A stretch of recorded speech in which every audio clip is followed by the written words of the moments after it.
The Knights Templar by Sean Martin. Read by James Jordan. What is history but a fable agreed upon? Napoleon Bonaparte. Introduction. The Temple and the Myth. On the morning of the 21st of January, 1793, the French King Louis XVI was led out into the Place de la Concorde in Paris to face execution. He stepped up onto the platform where the guillotine had been erected and turned to address the huge crowd who had come to watch him die. He announced that he forgave the Revolutionary Council who had voted for his death, and then gave himself over to the executioner. The blade fell at 10:15. The executioner held Louis's decapitated head up by the hair to show that the king was dead. What happened next, according to some sources, took the crowd by surprise. A man jumped up onto the platform and dipped his fingers in the dead king's blood. He held his hand aloft and shouted, "Jacques de Molay! Thus you are avenged!" The crowd cheered, understanding the reference to the last Templar Grand Master who had burned as a relapsed heretic in 1314. The long-held popular rumor that one day the Templars would have their revenge on the French monarchy, which had brought the order down on dubious charges of heresy, blasphemy, and sodomy, seemed to have come true.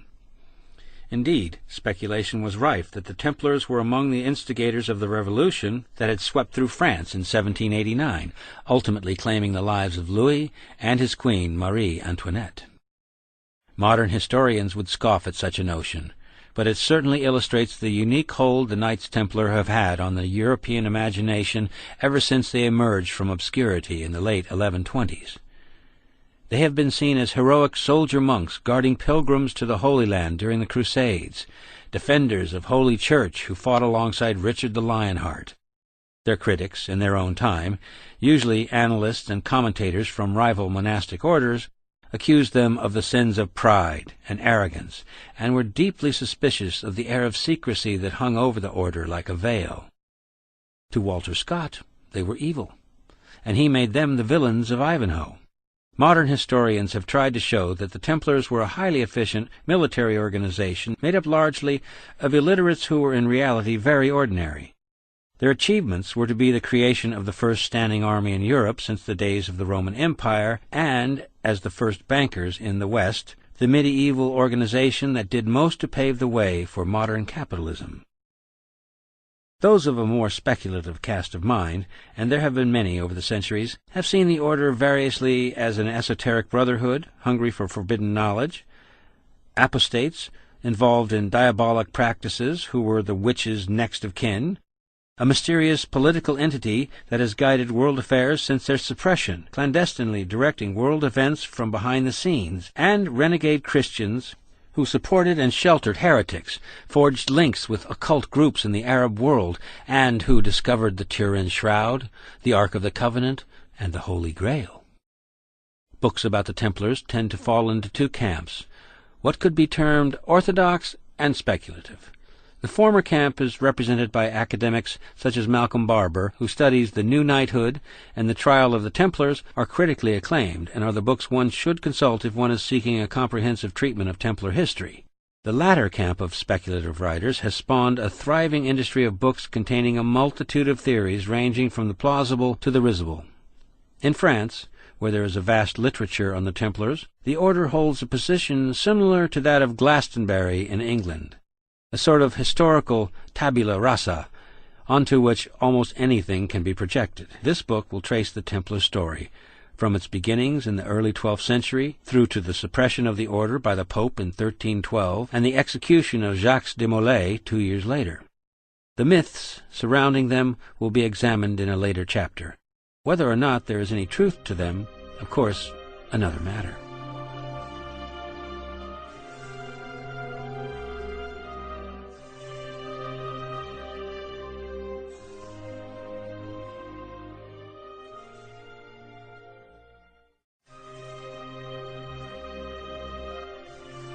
The Rise of the Order of the Temple, 1119-45. The Order of Poor Knights of the Temple of Solomon, more commonly known as the Order of the Temple or the Knights Templar, was founded by the French nobleman Hugues de Payens in around the year 1119 in Jerusalem. The Holy City, back in Christian hands ever since the First Crusade 20 years previously, was the main destination for pilgrims from Europe. They came in their droves, unaware of the dangers that lay ahead. The roads around Jerusalem were notorious for the bands of robbers that haunted them, preying on the travelers to the holy places. Sometimes these robbers were Saracens, sometimes they were lapsed crusaders. To counter this threat, Hughes de Payens gathered a group of 9 knights together to protect the pilgrims. Hughes and his brothers did not look like the knights of popular imagination. They had no money, wore clothes that were donated to them, and suffered from a constant shortage of new recruits and equipment in the early years of their existence. Yet by 1129, at the Council of Troyes, the Templars had become, almost overnight, the heroes of Christian Europe, and between 1139 and 1145, the Pope issued a series of 3 papal bulls that gave the Templars almost total power, making them answerable to none save the pontiff himself. It was one of the most remarkable turnarounds of the Middle Ages, if not of all European history. If we are to understand why and how the Templars rose to such prominence so quickly after such apparently humble beginnings, we need to take a look at the background to the Jerusalem in which they found themselves at their inception, and trace the history of the city itself right back to the original Temple of Solomon. Temple and the Mosque. With its administration creaking, the Roman Empire divided into 2 in the 4th century. The western half would still be ruled by Rome, while the eastern half had Byzantium as its capital. When Rome was overrun by the Visigoths in 410, Jerusalem became one of the many jewels in the Byzantine crown. The Temple Mount became a rubbish tip. In 638, Jerusalem surrendered to the Caliph Omar, and the city fell into Muslim hands. Since its founding by the Prophet Muhammad, with the Hijrah of 1622, when the Prophet migrated from Mecca to Medina, and thus the Muslim calendar began, Islam had spread rapidly throughout the Middle East. The Byzantines seemed powerless to stop its progress, and retreated north. Jerusalem was sacrificed. Jerusalem was sacred to the Muslims, in particular the Temple Mount area, as it was the site of the Prophet's ascension to heaven. Upon his entry into Jerusalem, Omar had gone there to pray, and resolved to build the Al-Aqsa Mosque on the site. Toward the end of the 7th century, a second, even more impressive mosque was built on the Temple Mount, the Dome of the Rock. Jerusalem was further than ever from Christian hands. The First Crusade. Islam continued to impinge upon Christian Europe, with most of the Mediterranean and the Iberian Peninsula falling under Muslim control during the 7th and 8th centuries. By the middle of the 11th century, a new Islamic threat had emerged from the Seljuk Turks. Originally from Central Asia, they had moved inexorably westward, conquering Baghdad and converting to Islam in the process. They had Byzantium in their sights, and in 1071 defeated the imperial army at Manzikert in Armenia. Within a decade, they had also taken Nicaea and controlled the whole of Asia Minor. The Byzantine Empire was now solely comprised of its lands west of the Bosphorus, and it was to the west that the Byzantine Emperor Alexius looked for help to stave off certain annihilation. In the spring of 1095, a delegation arrived at the Council of Piacenza in northern Italy. Although the eastern and western churches had split decisively in 1054, the Pope, Urban II, had made conciliatory moves towards Constantinople by rescinding Alexius's excommunication. It was therefore with some hope that the eastern delegation appealed to the council. Its plea for help did not fall on deaf ears. Urban called for meetings of bishops to address the problem, to be held that November in Clermont. On Tuesday, the 27th of November, 1095, after a week-long ecclesiastical conference in the cathedral, Urban addressed a huge crowd outside the walls of Clermont. He called on those assembled to desist from fighting one another, internecine warfare having dogged Europe ever since the sack of Rome in 410. He called instead that their energies be better spent fighting the infidel in the East, and returning Jerusalem into the arms of Mother Church. The crowd was ecstatic, with cries of "Deus lo volt," God wills it, echoing from the city walls. A bishop and a cardinal immediately knelt before Urban and begged to join the campaign. The First Crusade had begun. After arriving in Constantinople in late 1096, the Crusaders marched south, taking Nicaea in June of the following year. Edessa and Antioch both fell in 1098, and the Crusaders finally arrived outside the walls of the Holy City on 7th of June, 1099. Jerusalem finally fell on the 15th of July after a ferocious bloodbath. It was the first time it had been in Christian hands for 461 years. One of the Crusades' leaders, Godfrey de Bouillon, after refusing to be called king on the grounds that only Christ had the right to that title, was proclaimed defender of the Holy Sepulchre, and the Latin kingdom of Jerusalem was thus established. In Europe it became known as Outremer, the land beyond the seas. The new knighthood. After the victory of the First Crusade, most of the surviving Crusaders returned to Europe, leaving Baldwin de Boulogne, Godfrey having died unexpectedly in the autumn of 1100, to assume the title of the first King of Jerusalem. His domains stretched south to the Red Sea and north as far as Beirut. Above that lay the county of Tripoli, ruled by Raymond de St. Giles, Count of Toulouse. North of Tripoli was the Principality of Antioch, whose ruler was Bohemond of Taranto. The two remaining Christian kingdoms were the county of Edessa to the northeast, the first Latin kingdom to be established by the Crusaders in 1098, and Sicilian Armenia to the northwest, in what is now Turkey. Outremer being, as it was, a collection of small, largely coastal kingdoms ruled by allied European nobles, was largely modeled on the feudal system that had dominated Europe since the late Dark Ages. After the fall of the Roman Empire in the west, Europe was ravaged by successive waves of invaders, the Saracens and Magyars from the east, the Vikings from the north. In addition, kingdoms were constantly engaged in squabbles with one another, and this uncertain political climate gave rise to what became known, from the 16th century onwards, as the feudal system. None of the kingdoms of Europe had a centralized power base, and, as a result, monarchs were largely powerless to protect their people. In order to secure some form of protection and to feed his family, a man would have to offer his services to the local landowner. With no such thing as a standing army, the landowner would always need to call upon men to fight to protect his dominions. Thus the man swore loyalty to the lord and became known as his vassal. Vassalage required that the man swear an oath of loyalty to his lord, and be on call to fight for him whenever the need arose.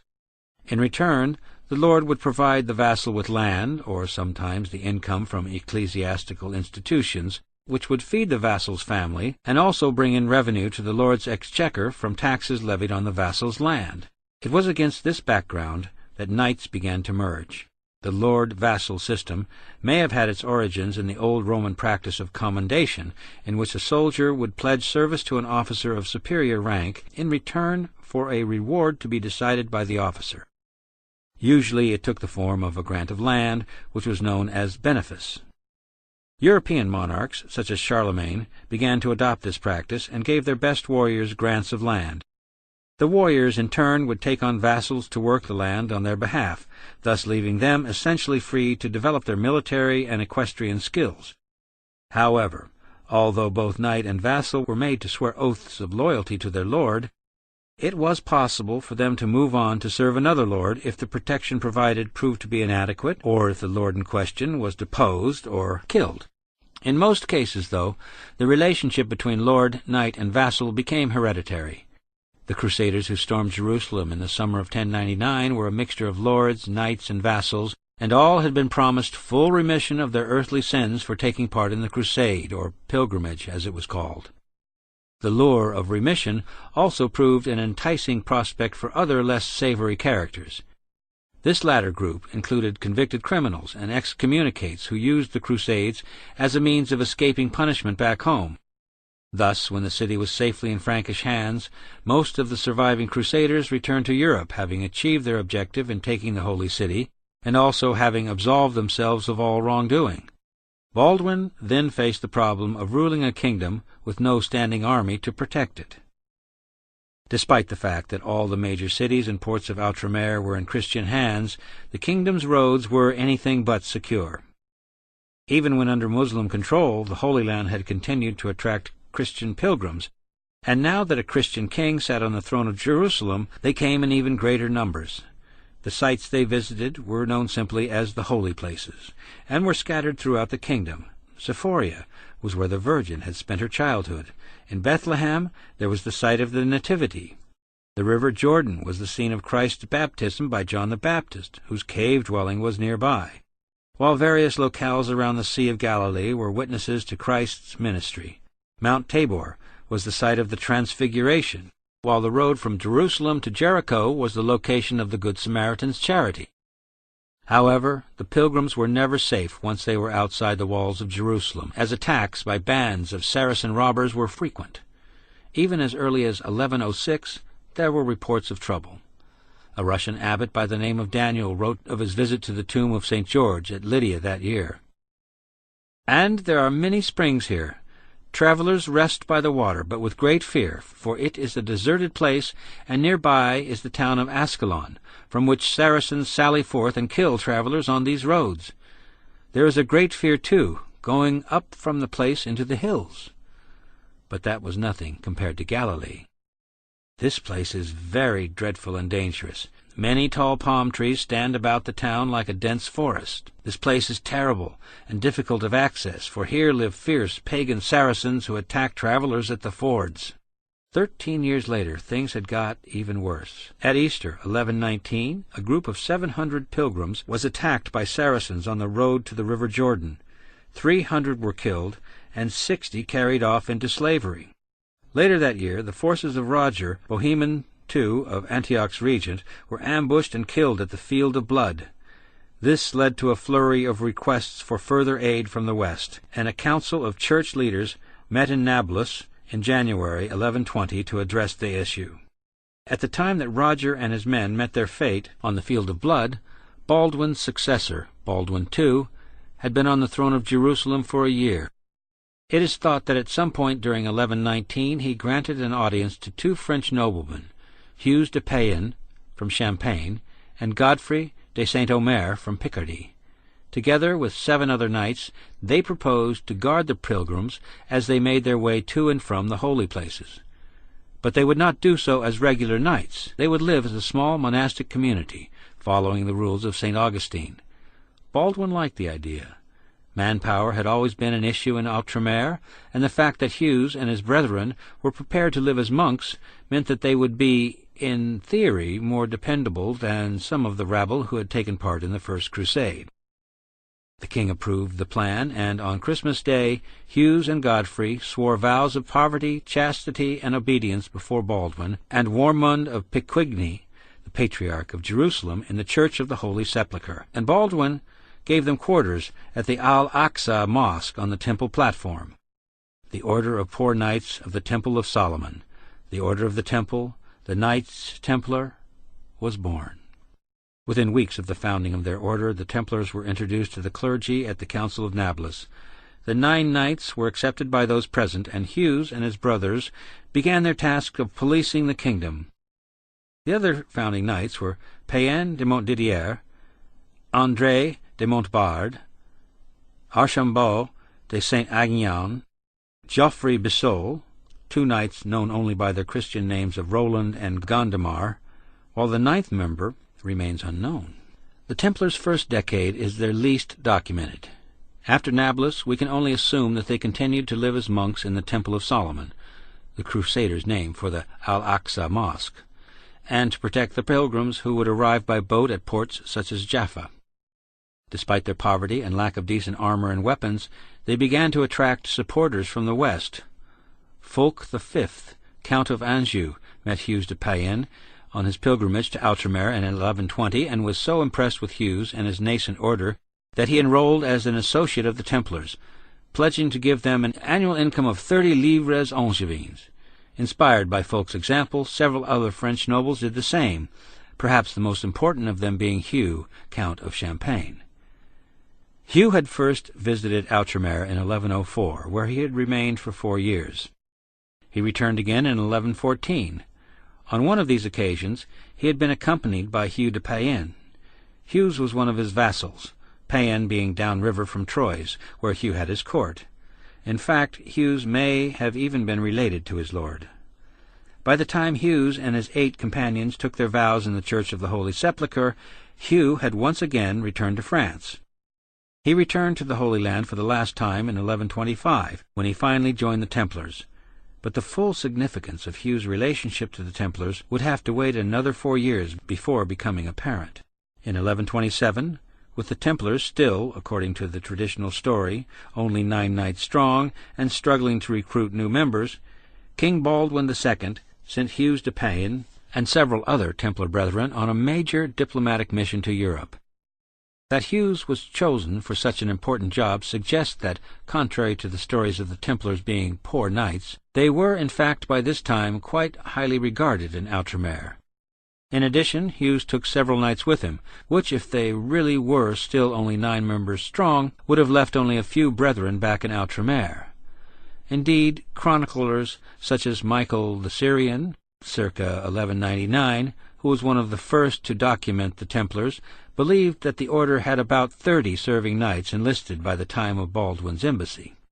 The Templar delegation sailed to France, and probably in the autumn of 1127, with William of Béarès, the Prince of Galilee, and Guy de Brisbard, Lord of Beirut.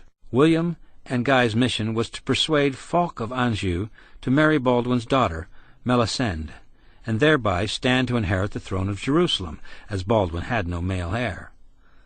Whether Hugh's presence in the delegation was meant to persuade Fulk, who was one of the Templars' earliest supporters and donors, is not known, but even if it were, Hughes had been charged by Baldwin with another mission, to recruit knights for a projected crusade against Damascus, and to get the Templars officially recognized by the Western Church.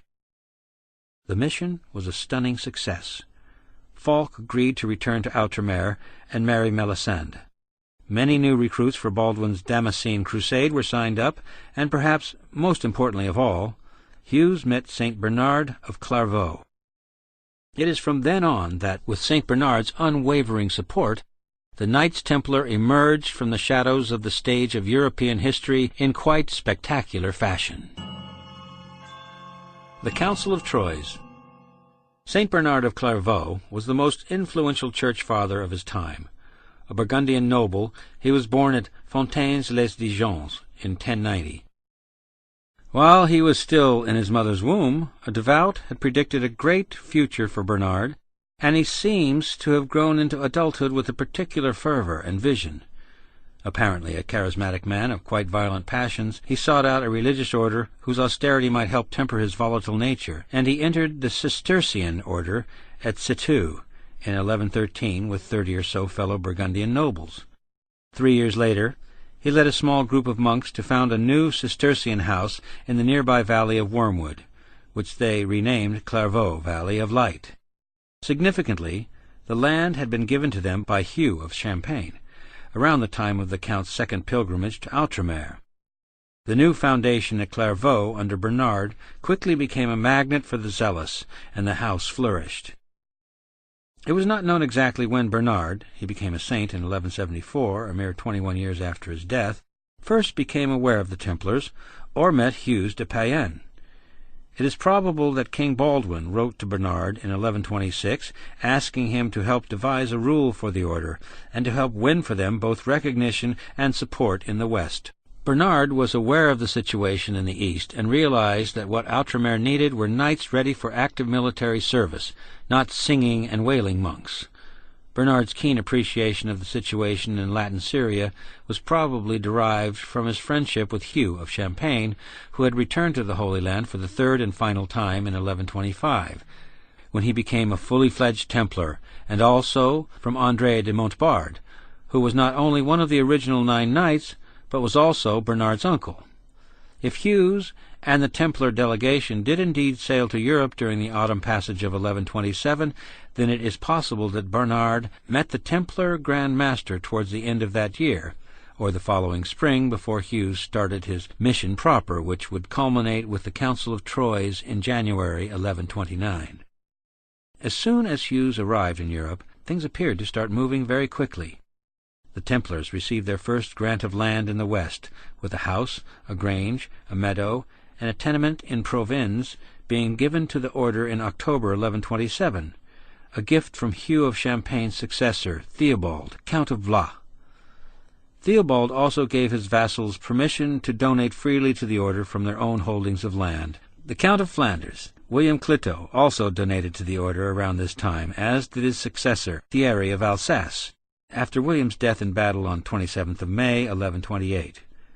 4 days later, Hughes was in Anjou, where he witnessed Fulk take the cross, a vow to defend Christianity from the infidel. On 17th of June he attended the wedding of Fulk's eldest son, Geoffrey, to Matilda, the daughter of Henry I of England, which then left Fulk free to travel to Jerusalem as Baldwin had hoped. Further grants of land and money were made to Hughes, and it seems likely that the wedding led directly to Hughes being invited to England in the summer of 1128. Hughes' visit to England resulted in the establishment of the first Templar house, or preceptory, in London, at the north end of what is now Chancery Lane, in addition to gifts of money from the king and the acquisition of several sites outside of the capital. From England, Hughes travelled to Scotland, before spending the autumn in Flanders, receiving further donations and preparing for Troyes. When Hughes de Payens spoke before the Council of Troyes on 13th of January, 1129, he did so in front of an august assembly of churchmen. Not only was Bernard there in person, despite the fact that he was suffering from a fever, but also Stephen Harding, abbot of Citeaux, the archbishops of Sens, Rheims, 10 bishops, Count Theobald of Champagne, and, according to Jean-Michel, the council's scribe, several others whom it would be tedious to record. In addition to Hughes, the Templars were represented by Godfrey de Saint-Omer, Geoffrey Bissol, Payen de Montdidier, Roland, and Archambault de Saint-Aignan. The whole delegation was presided over by the papal legate, Matthew of Albano. In his speech, Hughes described the origins of the order and the rule by which they lived, attending the offices, communal meals taken in silence, plain clothing, no women. Each brother swore vows of poverty, chastity, and obedience upon entering the order. As the brethren were frequently called out of the temple on nightly business, they were each allowed 1 horse, although this was later increased to 3, and a handful of servants. When away from the temple, recitations of paternosters replaced hearing the offices. Knights and servants alike were under Hughes' command, with the whole order being answerable to the Patriarch of Jerusalem. After some debate, the council, under Bernard's supervision, drew up what became known as the Latin Rule of the Templars, which was based on the rule described by Hughes in his speech. It consisted of 73 clauses, and regulated every aspect of Templar life. In addition to keeping the observances that the order was already following, the Latin rule advised the brethren how to admit newcomers to the order, and how they should be vetted before being sworn in, at what age newcomers could join, boys being advised to wait until they were old enough to bear arms, how long brothers could serve for, which was usually a fixed term before allowing them to return to secular life if they so wished, how to reprimand miscreants, and what offences would lead a brother to be expelled from the order, such as deserting the battlefield, leaving a castle without permission, or via an unauthorized exit, and so on. The knights were to wear white habits, to signify chastity and purity, while sergeants and squires were to wear brown or black. It must be remembered that the majority of Templars were not knights, but those who worked in the elaborate support network in the West that allowed them to remain on military duty in the East. The brethren's clothing and the bridles of their horses were to be unostentatious, avoiding such concessions to fashion as pointed shoes with laces and long hair. The rule demanded short hair with a monk's tonsure. Beards were mandatory. There were 2 meals a day, around noon and then again at dusk, which were to be communal and silent, punctuated only by a reading from the Scriptures. Meat was to be eaten only 3 times a week. No one was to get down from the table unless there was a disturbance amongst the horses or there was an impending attack. Physical relations with women were prohibited, although married men were admitted to the order, provided that they had their wives' consent. A yet more serious crime was homosexuality, which was seen as being as bad as killing a fellow Christian. Idle talk was forbidden, with brethren expected to spend their free time maintaining the horses, equipment, and clothing, or spending time in prayer. Naturally, the fathers gathered at Troyes had a great deal of clerical experience between them, but very little of campaigning in outre-mer, so the rule was more monastic than military, being principally concerned with the spiritual welfare of the order's brethren. It does make a few concessions to the actual physical conditions in the East, by allowing the brothers to wear linen shirts in the summer instead of the more customary European woolen equivalent. Whatever shortcomings there were in the original 1129 rule, they would later be rectified in the 1160s, and then again in the 1260s. By the time of the order's downfall, the rule had grown to contain 686 clauses. Daily life in a Templar preceptory was much the same as that of a Western monastery. The day would begin, during the summer months, with matins at 4 a.m., which comprised the saying of 13 paternosters. The brothers were then permitted a brief sleep until the division bell summoned them to prime at 6 a.m., when the first Mass of the day was said. Terce was at 8 a.m., and Sext at 11:30 a.m., which was followed by the first meal of the day. Usually the knights ate first, followed by the sergeants. Nones was at 2 p.m., followed by Vespers at 6 p.m. The evening meal would then be taken, and with the final office of the day, Compline, being said around 8 p.m. As the winter months brought shorter daylight hours, the offices would be compressed, so that matins would always begin after first light, and Compline would similarly occur around the onset of twilight. Certain new monster. When Hugues de Payens returned to Outremer after the Council of Troyes, he did so as the head of an order which was now in a greatly enhanced position. Nevertheless, the Templars were not universally welcomed by all quarters in the Church. During the 10th and 11th centuries, the Church had gone through a great wave of reforms championed by Pope Gregory VII, 1073 to 85, which had led to the establishment of such houses as Cluny and Citeaux. The reformers of Bernard's generation and the generation before stressed spiritual purity, untainted by politics, and especially bloodshed. They strove to maintain a distance between temporal monarchy and spiritual matters. Henry of Huntingdon was to describe the mix of monk and soldier as a certain new monster, while Guigot, the prior of La Grande Chartreuse, wrote to Hugues to warn of the dangers of mixing the military and the monastic. It is useless indeed for us to attack exterior enemies if we do not first conquer those of the interior. Let us first purge our souls of vices, then the lands from the barbarians. Guigot implored Hugues to read the letter to all the brethren, and even went so far as to send the letter twice via different couriers to ensure that at least one copy reached its destination. A letter exists from around this time that is addressed to Templar brethren, which was authored by Hugues, although this has never been proven to be by Hugues de Payens. The writer had simply signed himself as Hugo Peccator, Hugh the Sinner, and it is conceivable that it is the work of the theologian Hugh of St. Victor. Regardless of authorship, the letter is ample evidence that external criticism of the order had filtered through the ranks. It begins, "We have heard that certain of you have been troubled by persons of little wisdom, and proceeds to warn the brethren of the devil and all his works.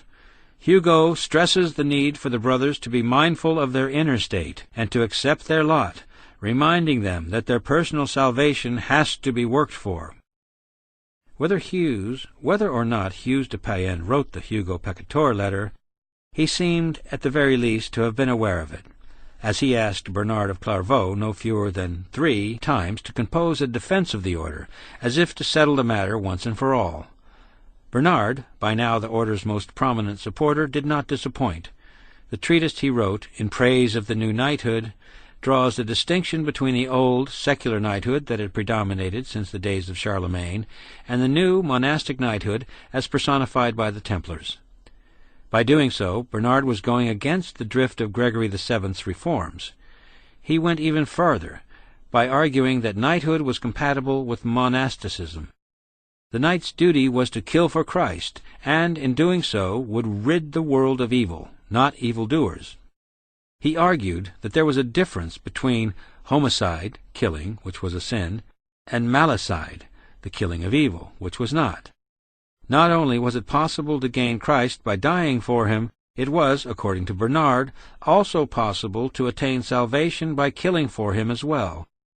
A more concise argument in favor of holy war would be difficult to imagine.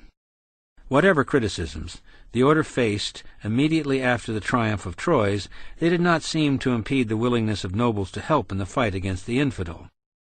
Baldwin's attack on Damascus in November 1129 comprised a number of Templars, in addition to a great number of men whom Hughes had recruited during the European tour.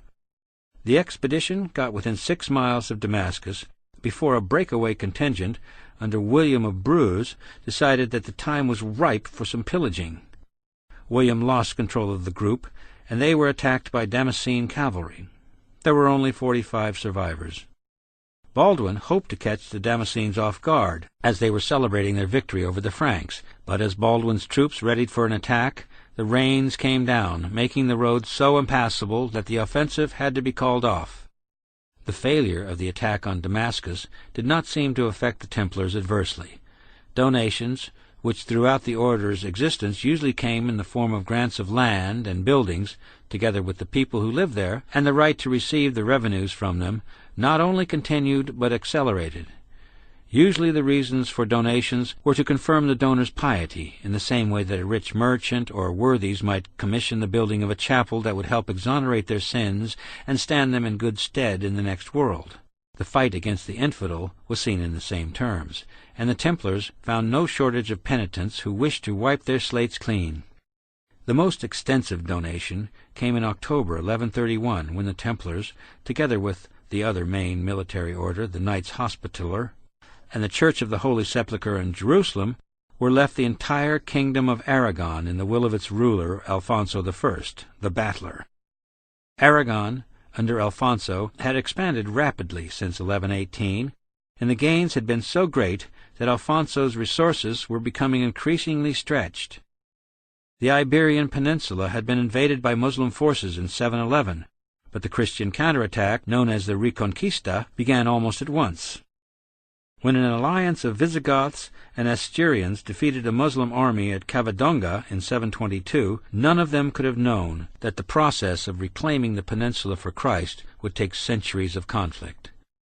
Alfonso's response to maintaining his newly enlarged lands was to establish confraternities of knights to guard against any further Muslim reconquest, and the orders he established between 1122 and 1130, such as the orders of Belkite and Monreal de Campo, were similar to the Templars in that brothers served for a set time, but were not required to make monastic vows. The project was not entirely successful, however, as the order of Monreal del Campo was on the verge of fizzling out by the time Alfonso drew up his will, with the result that the military orders of the East seemed to be the best solution to the problem. In addition, Alfonso was childless, which made securing the kingdom even more of a priority. Although Alfonso died in 1134, it took 9 years for the will to be enforced. So enormous were the complexities of bequeathing such vast areas of land to so few beneficiaries. Although the Templars inherited somewhat less than Alfonso originally intended, they nonetheless were left with huge tracts of lands across his former kingdom. From then on, the Templars would almost totally replace Alfonso's stillborn orders and become a major force in the Reconquista against the forces of Islam. Shortly after Alfonso's death, the Templars began to receive orders in Outremer. The first were not in the kingdom of Jerusalem at all, but north of Antioch, in what was known as the Amanus March. This was a mountainous region that connected the Principality of Antioch with Sicilian Armenia, and the Templars were given the task of guarding the Belen Pass. The first fortress they were given was Bagras, which they renamed Gaston, followed by Darbsac, La Roche de Roussel, and Roche Guillaume. To the southwest of these strongholds was Port Bonnel, given to the order at around the same time, which gave them access to the sea. In frontier regions, such as the Amanus March, Templar properties such as Bargas were always fortified, as they were places of high strategic value. Given the ever unstable situation in the East, almost all Templar properties had some kind of fortification, whether they were castles or not.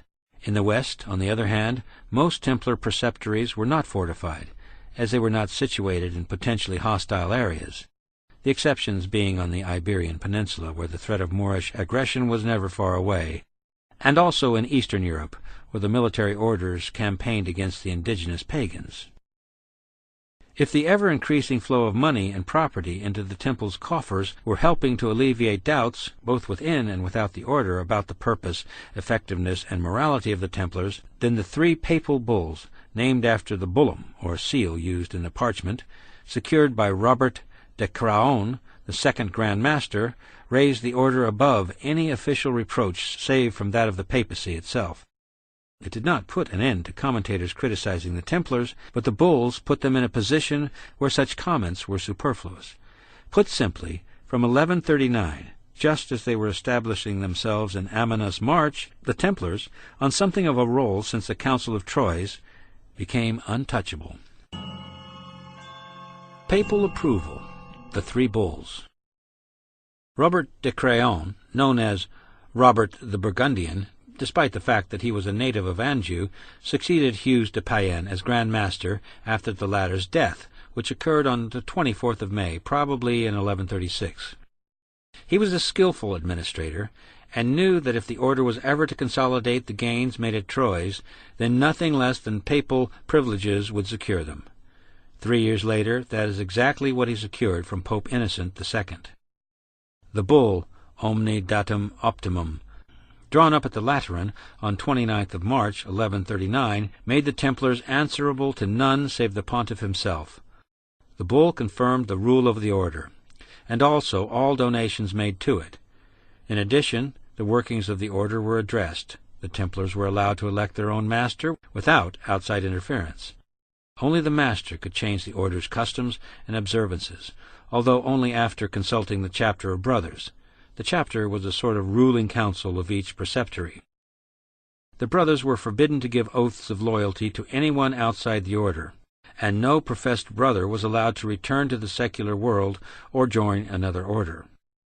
The bull went on to exempt the Templars from paying tithes, but allowed them to receive them from clergy and laity alike, provided that the tithes were presented as gifts freely given, a privilege that had previously only applied to the Cistercians. Aside from allowing the order to keep all booty captured from the Muslims, the remainder of the bull was concerned with the order's spiritual life. The Templars could receive clerks and priests to serve the order, but first needed the consent of the priest's bishop. If the bishop refused, he could be overruled by the Pope himself. The order retained the right to remove a priest if he caused disturbances within the order or proved himself to be more of a hindrance than an asset, provided that the chapter approved. However, a priest might be allowed to join the order after he had served for 1 year, if the brothers approved. The priest would not be called on to fight, but to have care of the brothers' souls only.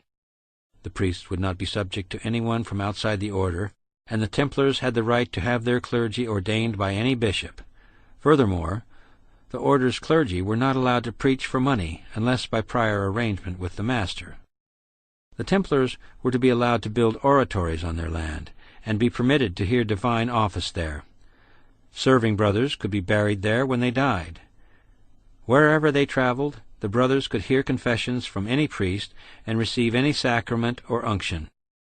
The privileges set out in Omne Datum Optimum also covered the Templars' household and servants. The bull ended with Innocent quoting 1 Corinthians chapter 7, verse 20, "Each of you to remain in that vocation to which you are called." The privileges granted to the Templars by Innocent were reinforced by his successors, Celestine II, Eugenius III.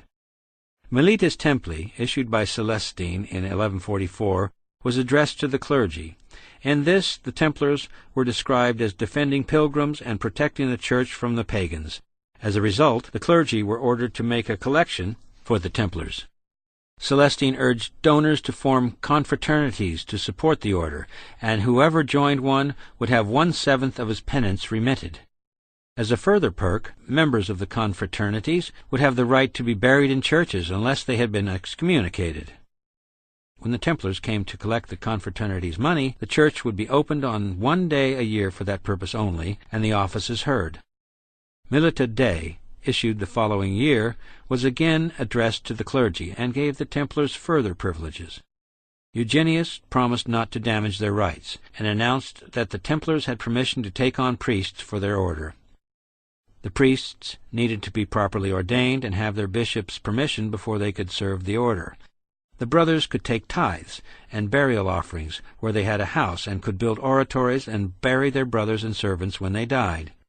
Eugenius asked the clergy to consecrate Templar oratories, bless their cemeteries, and allow their priests to work in peace. The three bulls legitimized the Templars and firmly established them as the heart of Christendom's efforts in the Holy Land.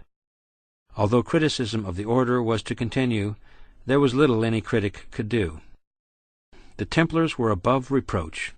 It had been a remarkable ascendancy. From the Council of Troyes, the Templars had gone from being a slightly shady organization of unknown provenance to being the defenders of the one true faith in a mere 15 years. For the next century and a half, their position would remain unassailable. Few could have predicted that their eventual fall would be as meteorically swift as their rise.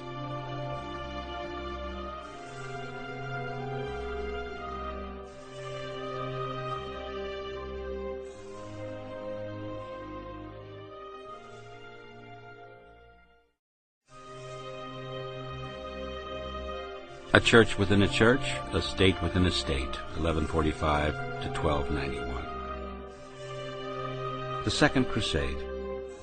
The Second Crusade, 1147 to 49, provided a measure of how successfully the Templars had established themselves in the years after the Council of Troyes and the three great bulls of privilege.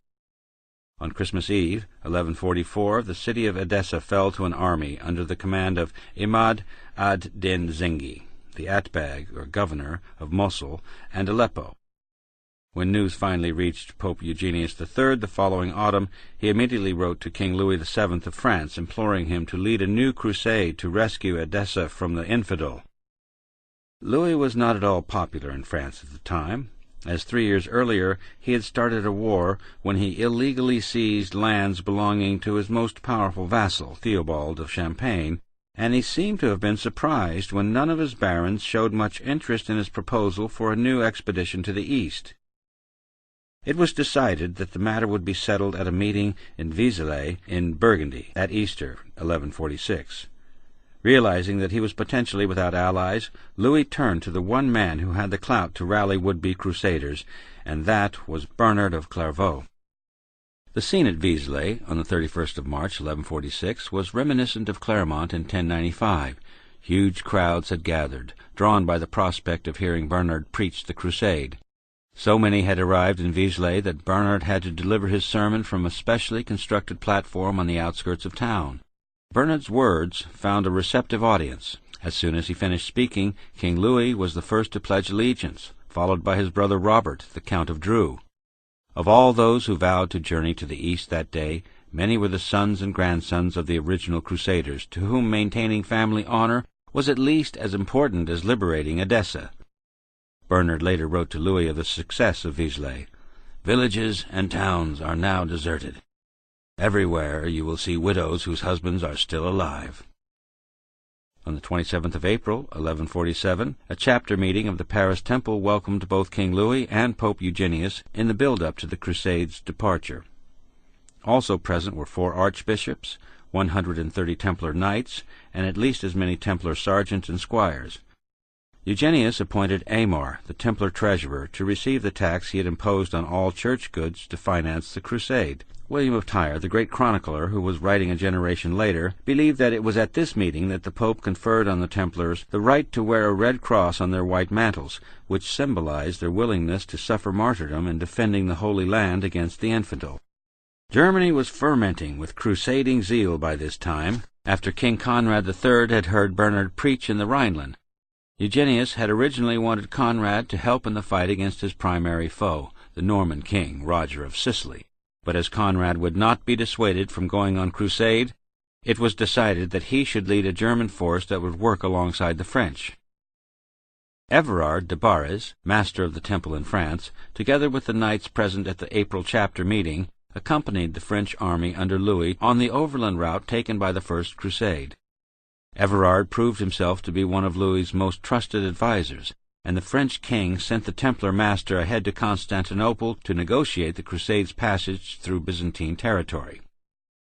Unlike his predecessor Alexius, the Byzantine Emperor Manuel Comnenus had not asked for Western help, and was somewhat nervous at the prospect of the crusading force made up largely of the French and German armies bearing down upon his lands.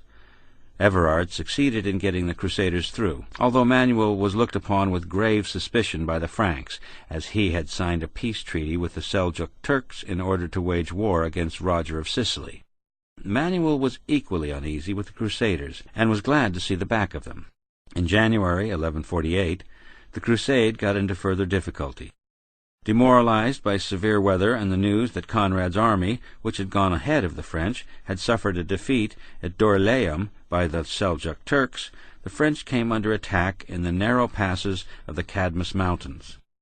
The Franks' heavy cavalry was useless in such terrain, and the columns of Crusaders came under constant attack from the Turkish light infantry, whose archers were masters of firing from the saddle. The Franks were further hampered by an acute shortage of horses and provisions, and it seemed as though the crusade would be over before it ever reached Outremer.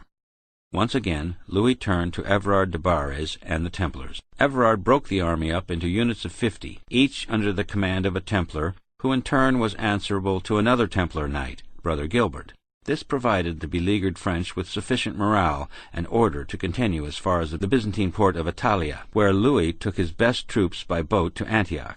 At Antioch, the crusade took yet another turn for the worse. Louis had all but exhausted his funds in getting the army across Asia Minor. Once again, Everard de Barres was the man to whom Louis turned for help. On the 10th of May, Everard sailed from Antioch to Acre, where he raised sufficient capital to fund the rest of the crusade, either by drawing directly from the treasury at the Templar preceptory in Acre, or by borrowing using the order's possessions as security. Whichever was the case, it proved that the Templars had become a major financial institution, and it cemented the relationship between the order and the French crown, with the result that the Templars effectively became the French royal treasury until the late 13th century. The Templars seem to have played a less prominent role in the remainder of the crusade. A council of war was convened at Acre in June to decide on a course of action, with the Templar Grand Master Robert de Craon present, together with the Grand Master of the hospital, Raymond de Pew. After debating whether they should head for Edessa via Aleppo, or whether they should instead strike out for Ascalon in the south, it was eventually decided that the target should be Damascus, which the Crusaders planned to attack the following month.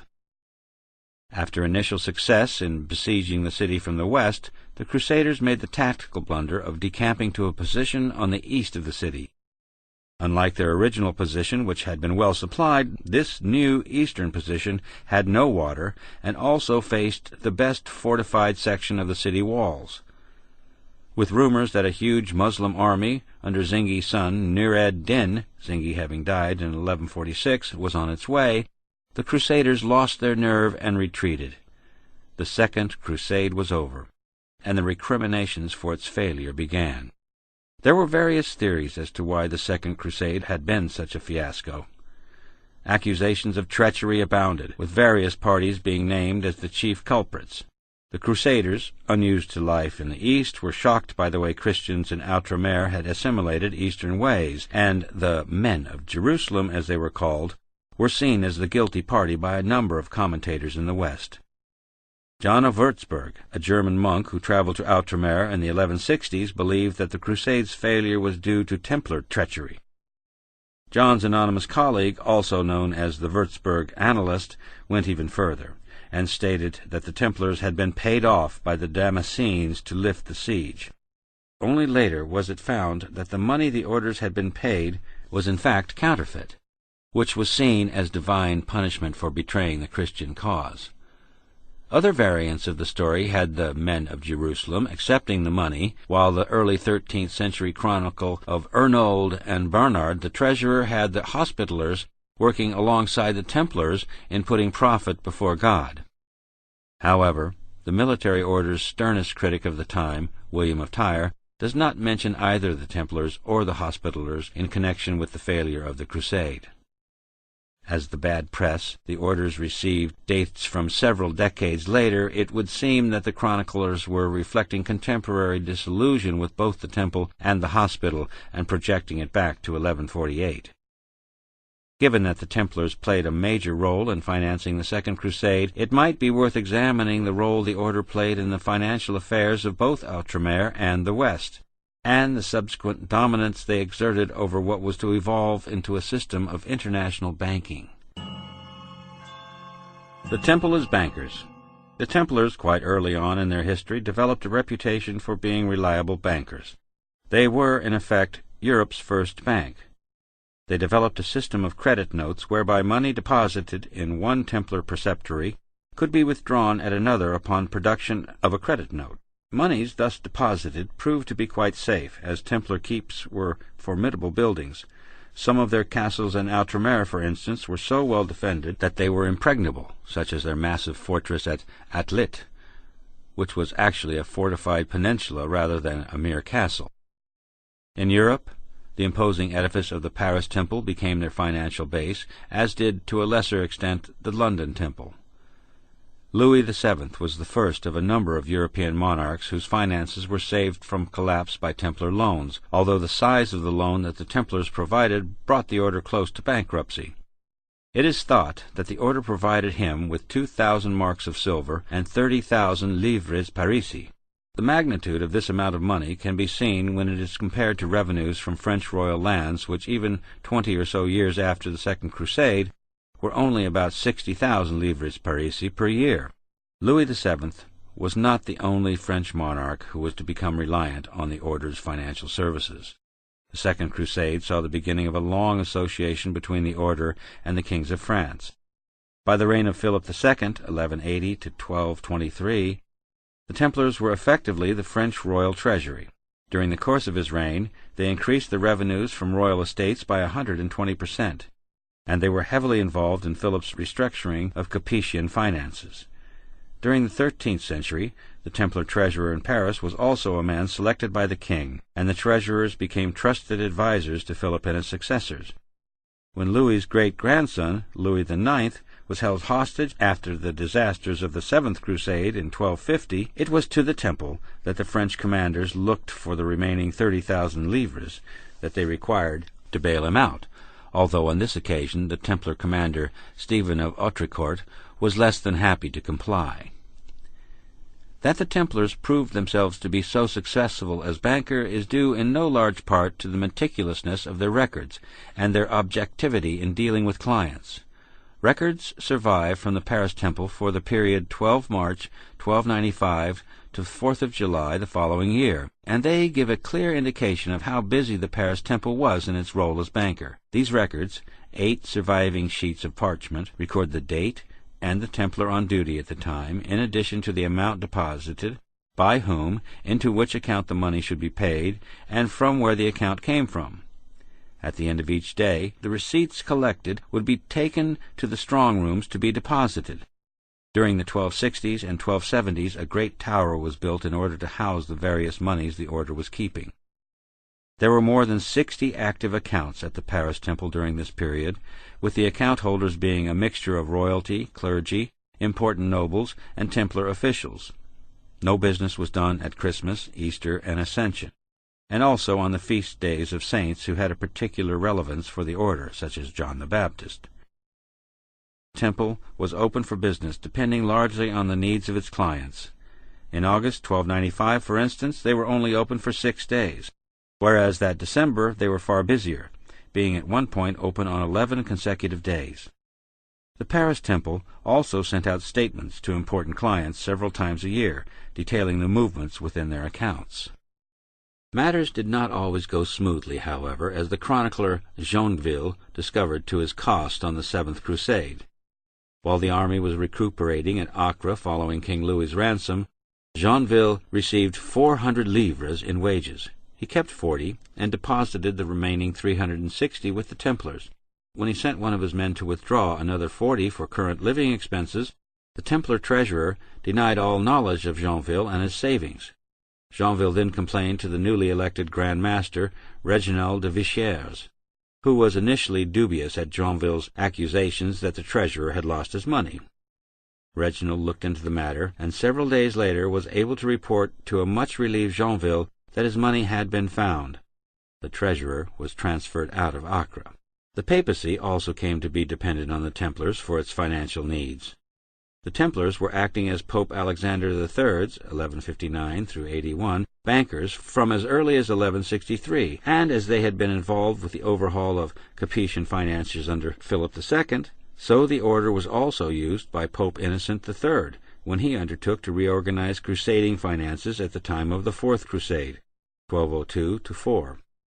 A new tax, levied on the clergy for the express purpose of being used to fund the campaigns in the East, was to be paid into Templar and Hospitaller preceptories. The military orders would then be responsible for transporting the money safely to the Holy Land. A similar procedure was followed by Honorius III when he was raising funds for the Fifth Crusade, 1218-21, with the money raised to be transferred to the papal legate in Egypt. Kings from other countries likewise came to the temple. The kings of Aragon were heavy borrowers, and King Henry II of England, 1154-89, used the order to accumulate crusading funds in Jerusalem, whilst his brother, King John, 1199-1216, was borrowing anything from 9 marks of gold for an offering to be made when he was absolved following the lifting of his excommunication in 1213, to loans of over 4,000 marks 2 years later to pay the wages of troops in Poitou and Gascony. During his wars with the barons, John's son Henry III, 1216-72, moved the crown jewels to the Paris temple for safekeeping in 1261, where they were inventoried and stored until further notice. The further notice duly came 3 years later, when Henry used them as a security on a loan to finance further campaigns against the barons. The Templars' financial services were not restricted to providing loans, however, and not just for the royalty and nobility. As crusaders and pilgrims might be away from Europe for several years, the Templars also accepted precious documents and objects for safekeeping, including wills. One such example was the will of Pierre Saracen, which was drawn up in June 1220 before he set out for Santiago de Compostela. In it he specified that if he failed to return, the Templars should pay 600 livres parisis to the Abbey of St. Victor, and that this should be used to buy rents from corn, the annual proceeds from which, about 200 livres parisis, were to be used to make daily donations of bread. Furthermore, there were additional beneficiaries, including his mother, who was to be paid 100 livres. The remainder of the estate was to be held by the Templars until Pierre's heirs came of age. The structure of the order. As the temple grew from being the original 9 soldier monks, sworn to poverty, chastity, and obedience, into what we would nowadays recognize as a multinational corporation, so too did the structure of the order evolve to reflect and support its expanding role in the affairs of the Crusader states. The Grand Master was the absolute ruler over the order. After the bull Omne Datum Optimum of 1139, he was answerable only to the Pope. Grand Masters were chosen by an electoral college of 13 senior Templars, comprising 8 knights, 4 sergeants, and 1 chaplain. Generally, the electoral college would try to choose someone who was already based in the East. Given the importance of the Paris temple to the French monarchy, French kings could and often did influence the choice of a Grand Master, such as during the election of Reginald de Vichers in 1250. As the order expanded, so did the trappings of office. By the time of Bertrand de Blanquefort's tenure, 1156-69, a Grand Master could expect to have 4 horses, and an entourage made up of 2 knights, a sergeant, a chaplain, a turcoplier, a farrier, a cook, and a Saracen secretary. The master also had first choice whenever the order received a fresh batch of horses from the west. Immediately beneath the Grand Master was a chapter of senior officials.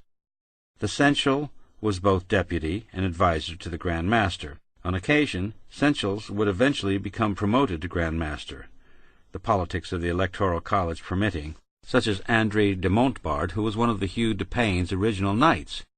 After acting as seneschal for 4 years, he finally became Grand Master in 1153, after the short mastership of Bernard de Tremblay had come to an abrupt and bloody end at Ascalon. Like the Grand Master, the seneschal also had his own staff. The marshal was responsible for all military decisions, such as the purchase of horses and equipment, and also had jurisdiction over the regional commanders. These were commanders who had responsibilities for one specific area. The commander of the Kingdom of Jerusalem acted as the order's treasurer, oversaw the kingdom, and had the same powers as the Grand Master within it. The commander of the city of Jerusalem, who likewise was overlord of the city only, also had the same powers as the Grand Master within its walls, and the commanders of Tripoli, Acre, and Antioch were invested with similar powers. Each major kingdom in the west with a significant Templar presence had a master who was answerable to the Grand Master. France, England, Aragon, Portugal, Poitou, Apulia, and Hungary. The draper was responsible for the issue of clothing and bedding, and made sure that the individual brothers did not hoard private property. He was also authorized to distribute gifts made to the order. There were further roles that seem to have been subservient to the various masters and commanders. The commander of houses was responsible for specific Templar houses in the east, and was answerable to the higher ranks. The commander of knights acted as deputy to the commander of the Kingdom of Jerusalem, the Turcopolar, who was in charge of the Turcopoles, the light cavalry, who were often local troops engaged for a fixed period, the under-marshal, who oversaw the footmen and the equipment, the standard-bearer, who was usually a sergeant and was responsible for the conduct of the squires, and the infirmarer, looked after sick and aged brothers, who would often be sent back to reside in the order's western houses, away from the front lines of Outremer and the Iberian Peninsula. The elite of the Templar fighting force was comprised of the group perhaps most readily pictured when we think of the order, the knights, with their white mantles bearing the distinctive red cross over their heart. They would already be expected to be skilled in the arts of war before joining the order, when they would hand over their secular clothes and be issued with armor, equipment, and clothing to wear when not in the field. Although originally knights could be from any social group, including excommunicates, such was the constant need for manpower in the East, by the time of the Second Crusade it was necessary for knights to be descended from knightly stock. Each knight would be granted 3 horses and a squire, whose role would be to assist the knight and to make sure that he was fully equipped and ready to go into battle. Like the Turcopoles, squires were usually not fully sworn-in Templars, but often locals who were hired for a set period. The other main group of fighting Templars was the sergeants, who, unlike the knights, wore black or brown mantles and were not as heavily armed. Sergeants were from a more socially and racially mixed background than the knights, and their ranks were often made up with men of Armenian and Syrian origin. They had to make do with only 1 horse, and were required to be their own squires. Gaza and Ascalon. Despite the major setback of the Second Crusade, the Christian presence in Outremer continued to be preemptive. The one coastal city that remained in Muslim hands was Ascalon, and a series of forts had been built around it to hem it in. During the winter of 1149-50, King Baldwin III gave the Templars Gaza, which lay a dozen or so miles to the south. The city was largely in ruins, and the Templars set about rebuilding the fort. It was the first important castle the order received in the Kingdom of Jerusalem. The Egyptian forces, now unable to supply Ascalon by land, tried to retake Gaza almost as soon as the Templars had acquired the city. The attempt failed. The siege of Ascalon finally began on the 25th of January, 1153, and the campaign reached its climax during the summer. On the night of the 15th of August, a sortie of defenders from the city set fire to the Franks' mobile siege tower. The wind changed direction, however, and blew the flames back against the city walls. The ensuing fire caused part of the wall to collapse, and a Templar contingent, under the Grand Master, Bernard de Tremolay, rushed into the breach. The chronicler, William of Tyre, records that Bernard forbade non-Templars to enter the city. Such was the Templar greed for booty. They made an unsuccessful stand in the city. The next day, their beheaded bodies were hung over the walls of Ascalon. No Muslim source records this incident, and it is possible that William was venting his habitual ire rather than a desire for booty. Bernard and his men may have simply perished trying to open the breach in the wall. Either way, the city fell a week later, and the Templars' reputation for avarice had begun. The Templars in the West. What had seemed to commentators in both Outremer and the West to be an avaricious streak in the Order of the Temple was, in many cases, merely a misunderstanding of the fact that the Order ran its estates with scrupulous care. The land donated to them in the West since Hughes de Payens' visit of 1127-29 formed the basis of the order's wealth. As Malcolm Barber has noted, without an extensive network of support in the West, the Templars would have vanished with the first major defeat they suffered.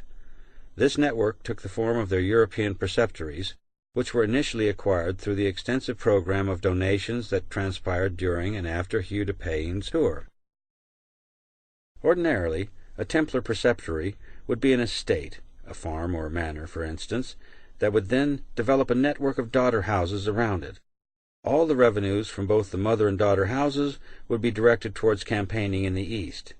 A tax, known as the repension, was raised, whereby 1/3 of all revenues collected from a Templar house in the West was to be used to support the order's work in the Holy Land. These Western houses were generally established in all the main cities, financial centers, and ports of Europe. Wherever there was trade, there were Templars. The preceptories not only kept the order bankrolled, but also supplied food, clothes, arms, and horses. This, together with the Templars' increasingly important role in the East, meant that the work of the Western houses was even more vital in keeping the order freshly supplied. With rising prices in the 13th century, the onus was on the preceptories to maintain a permanent vigilance over their accounts and to be constantly on the lookout for new ways to make money. Thus the order's holdings expanded to include not just farmland, but also wine presses, orchards, and even tile factories. To gain further support, the Templars induced a kind of affiliate membership whereby one could, after a donation, hear Mass in a Templar church and have the right to burial in a Templar cemetery. In some cases, the Templars provided these donors with a pension if there was no one else to look after them. The majority of the Templars, 9,000 Western manors, were in France, and to a lesser extent Italy. While the order had property in Germany, that country was largely the province of the Teutonic Knights. Likewise, on the Iberian Peninsula, the Templars, although heavily involved in the Reconquista, generally had a lower profile than that of the great Spanish and Portuguese orders, Calatrava, Santiago, Alcantara. In England, the order's base was at the London Temple, with its holdings being scattered across the country from Penzance and the island of Lundy in the Bristol Channel to Yorkshire and Lincolnshire. Generally speaking, any modern English place name that had the prefix Temple was once owned by the order. The Temple and the Crescent Moon. One of the reasons why the Second Crusade was seen to have failed was perfidy on the part of the men of Jerusalem and the military orders. The Crusaders under Louis VII had been shocked at how much the Latins in Outremer had adapted Eastern ways, unaware that in many cases the adaptation of local custom was the most pragmatic thing to do.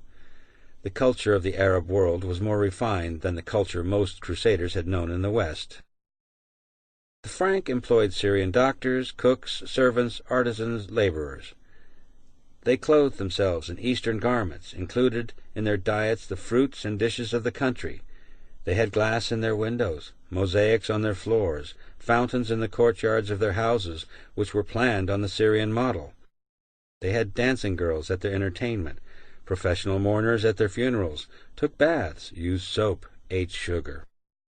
In addition, the Franks in Outremer had fresh produce all year round, including fruit and vegetables that were unknown in Europe, such as peaches, olives, and bananas. There were more serious practicalities, however. Although Jerusalem was in Christian hands, the majority of the population remained Muslim. Although they remained second-class citizens unless they converted, they were allowed to choose their own community leaders, and as long as they paid their taxes on time, their Christian rulers were content to let them be. Similarly, the Jewish community remained relatively unharassed, which was in remarkable contrast to the atrocities committed against both communities during the First Crusade. The Templars showed a great deal of tolerance towards Islam. As had been noted, Grand Masters always had Saracen secretaries, and it was not uncommon for Templars to learn Arabic. One Muslim ambassador visiting the Templars in Jerusalem was given a small chapel in which to pray.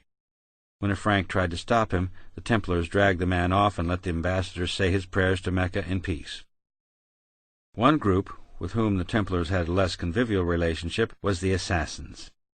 They were a fanatical sect of Shiite Muslims who had broken away in the late 11th century from the Fatimids, the main Shiite regime, and set themselves up in the Elburz Mountains in northern Persia and later in the mountains of the Lebanon. Their leader became known to the Franks as the Old Man of the Mountains. The Shiites were strongly messianic and mystical, believing in the coming of the Mahdi, the Guided One, who would appear to destroy tyranny and establish paradise.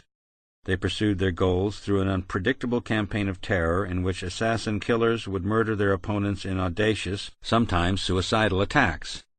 Their name derives from hashishim, an ingester of hashish. The drug was said to make the taker oblivious to danger. Frequently, these victims were Muslims from the main rival sect of Islam, the Sunnis, or even other Shiite groups. In 1173, the king of Jerusalem, Almaric I, 1162-74, attempted to negotiate an alliance with the assassins, as Almaric was given to believe that the Old Man of the Mountains was about to convert to Christianity. This was perhaps not as ludicrous as it may sound, as the old man had just a few years earlier abrogated the law of the prophet and proclaimed the millennium, thus making himself and the rest of the sect heretical. The Templars were less certain about the old man's threatened apostasy, and a group of Templar knights ambushed Abdullah, the old man's envoy, near Tripoli and killed him. Almaric was furious, and commentators such as William of Tyre and Walter Map seized upon the opportunity to launch another attack on the greed of the temple. In their view, the order was afraid of losing its annual tribute of 2,000 besants that the assassins paid to the Templars to leave them largely alone. The Grand Master, Odo Saint Amand, refused to hand over the killer, a one-eyed knight by the name of Walter of Mesnil, saying that Innocent's great bull of 1139 put the Templars above the jurisdiction of the throne of Jerusalem, and he would instead send Walter to Rome to be dealt with. Almaric ignored this and seized Walter at Sidon, where the Templars' chapter was in session, and had him cast into prison. Almaric managed to persuade the old man that the Templars had been acting on their own, but all attempts at forging an alliance with the assassins were dropped. The incident shows that, if need be, that the Templars would not only go against a Muslim group who, if not actually allies, were at least tolerated and accorded some degree of respect, but also the King of Jerusalem himself. A reason for the murder has never been fully established. That the Templars were afraid of losing their tribute is unlikely, given the wealth of the order by this time. Perhaps they knew only too well that the assassins could not be entirely trusted, and a breakaway Templar faction under Walter of Mesnil decided to take matters into its own hands. The Temple as Architects.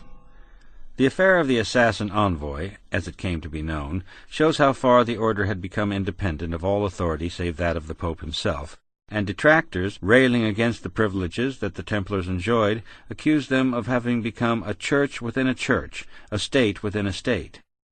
Such criticism appeared to have no effect on the order, however, and if the Templars' building program in the East is any indicator, it probably only reinforced their belief that they were different because it was the will of God.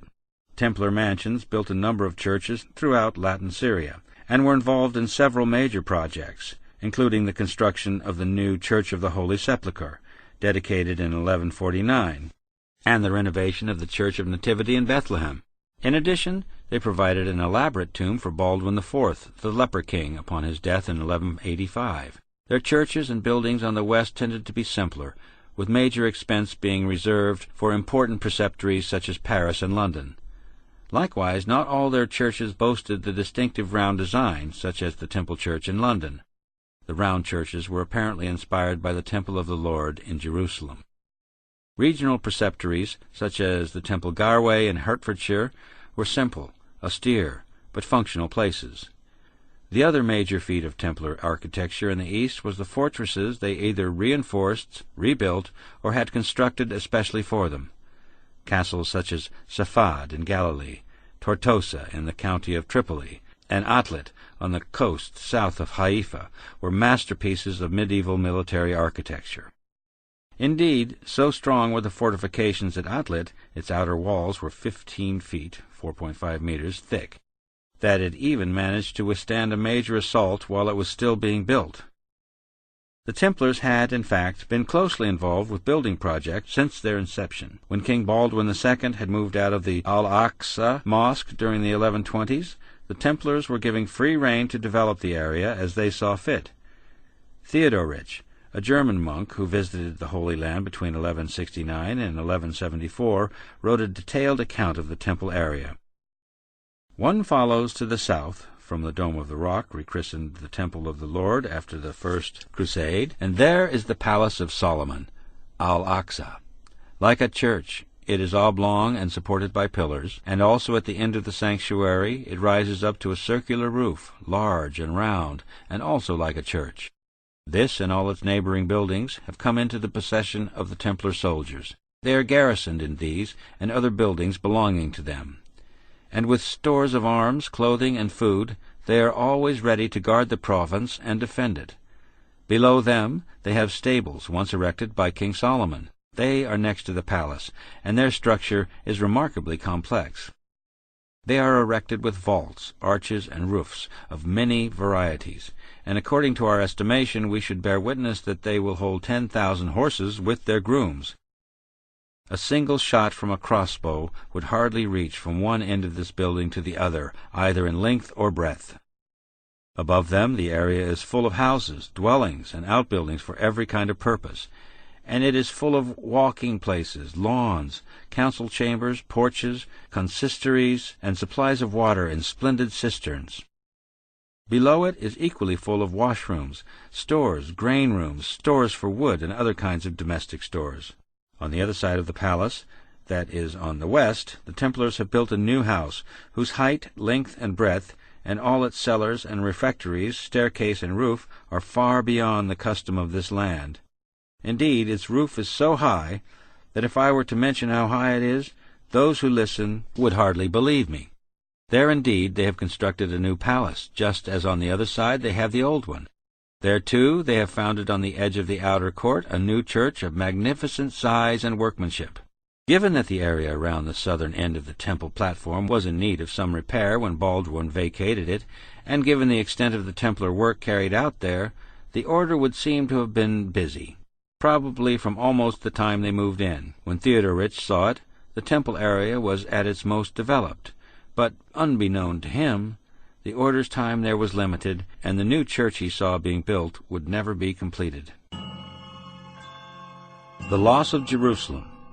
Coming after the disaster of the Second Crusade, the fall of Ascalon can be seen as one of the high points of 12th century Crusader campaigning. For the remainder of the 1150s and into the 1160s, the situation between Franks and Muslims would remain in something of a stalemate, seeing tit-for-tat ratings on both sides, with the Templars playing a crucial part in Christian campaigns.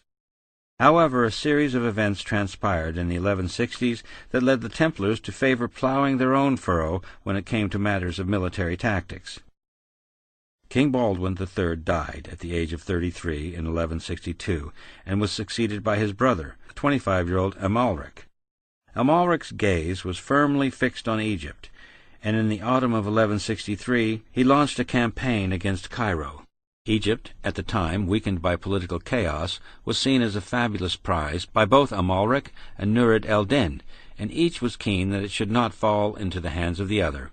The Templars, as usual, participated in the campaign under their Grand Master, Bertrand de Blanquefort, but the Egyptians forced the Franks back by breaching the dikes in the Nile Delta. Amalric was not to be kept out of Egypt for long, and he returned the following year. Whilst Amalric was negotiating with Shawar, the Egyptian vizier, Nur ed-el-Din attacked Antioch. With Amalric unable to return, a force led by Prince Bohemond III, which included a Templar contingent, confronted Nur ed-Din's much larger force on the 10th of August, 1164.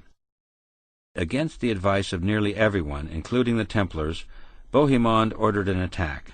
The Franks were routed, and with 60 Templar knights perishing, only 7 escaped.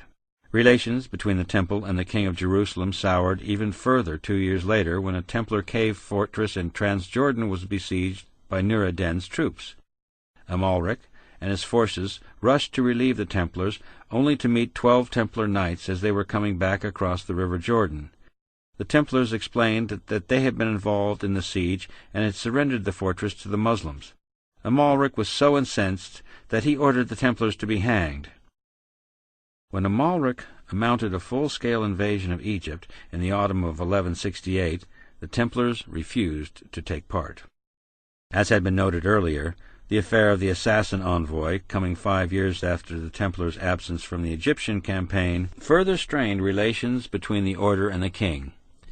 The following year, Amalric died. So too did Nur-ed-Din. Both rulers' heirs were minors, with Amalric's son being the 13-year-old leper, Baldwin IV, while Nur-ed-Din's son, Malik, was only 11. This led to rival claims from the Atabegs of Damascus, Aleppo, Mosul, and Cairo, and it was from Cairo that Outremer's greatest adversary emerged. Salah ed-Din Yusuf, more commonly known as Saladin, had been one of the Muslim generals who had played a prominent part in keeping Amalric's forces at bay during the Egyptian campaigns of the 1160s, and he was to come into his own after Nur-ed-Din's death by forging alliances and creating unity between the various Muslim kingdoms with the intention of continuing the jihad, holy war, against the Franks. As a young man, he had been more drawn towards religion, but came to feel that only a war would drive out the Franks, and so he became a master swordsman. Like most Muslim rulers of his time, he was also highly cultured and developed a reputation for both piety and mercy towards his enemies. Although he had his opponents within the Islamic world, he was respected by both Muslim and Christians alike, and he admired the fighting prowess of the Frankish knights. However, there was one segment of the Frankish population that he felt outright hatred for, perhaps because he understood how fanatical they were in their commitment to the Christian cause. He detested, possibly even feared, the military orders. It was not long before the Templars engaged with forces under Saladin's control. In 1177, Saladin launched an attack against Gaza. The Templars were waiting for him. However, at the last minute, Saladin changed tack and laid siege to Ascalon instead. Baldwin IV, who had now come of age, led a counterattack. With Frankish forces concentrated at Ascalon and Gaza, Saladin, in a move reminiscent of Nur-ed-Din's attack on Antioch, now decided that relatively undefended Jerusalem would be his best option. Baldwin realized what Saladin was doing, and together with the Templar contingent from Gaza, raced after the Muslim army. They caught up with Saladin's forces at Montgrizard on 25th of November, 1177, and destroyed them. Saladin evaded capture and escaped back to Egypt. If Montgrizard had confirmed Saladin's fears of the military might of the Templars, then the events of the summer of 1179 would have shown him their fanatical side. Acquiescing to pressure from the Templars, who recognized it to be a strategically important area on the road to Damascus, Baldwin had constructed a castle at Jacob's Ford on the Jordan. It was said to be the place where, according to the book of Genesis, Jacob had wrestled the angel. Saladin besieged the castle, and on the 10th of June, Templar forces under their Grand Master Odo de Saint-Amand and a Christian army under Raymond of Tripoli engaged Saladin's men. The Franks came off worse, and a number of knights were taken captive, among them Odo de Saint-Amand. Normally such a high-ranking Frankish noble would have been used as a bargaining tool, as had Bertrand de Blanquefort, when he had been captured by Nur-ed-Din, soon after becoming Templar Grand Master in 1156. He had been held captive for almost 2 years, and was released as part of a treaty signed between Byzantine Emperor Manuel Comnenus and Nur-ed-Din. Odo, however, refused outright to be exchanged for a Muslim captive held by the Franks, and died in prison in 1180. Odo's successor, Arnold of Toroha, had been master in Spain and Provence since 1167, and was an experienced mediator. He tried to bring together the various factions in the East, knowing full well that if the Christians were split by internal disagreement, then their military strength would be fatally sapped. Saladin, a shrewd politician as well as a great commander in the field, was equally aware of potential hemorrhages amongst the Franks, and continued to consolidate his position with strategic alliances during the early 1180s, waiting for the time when Frankish disunity would signal the moment to attack.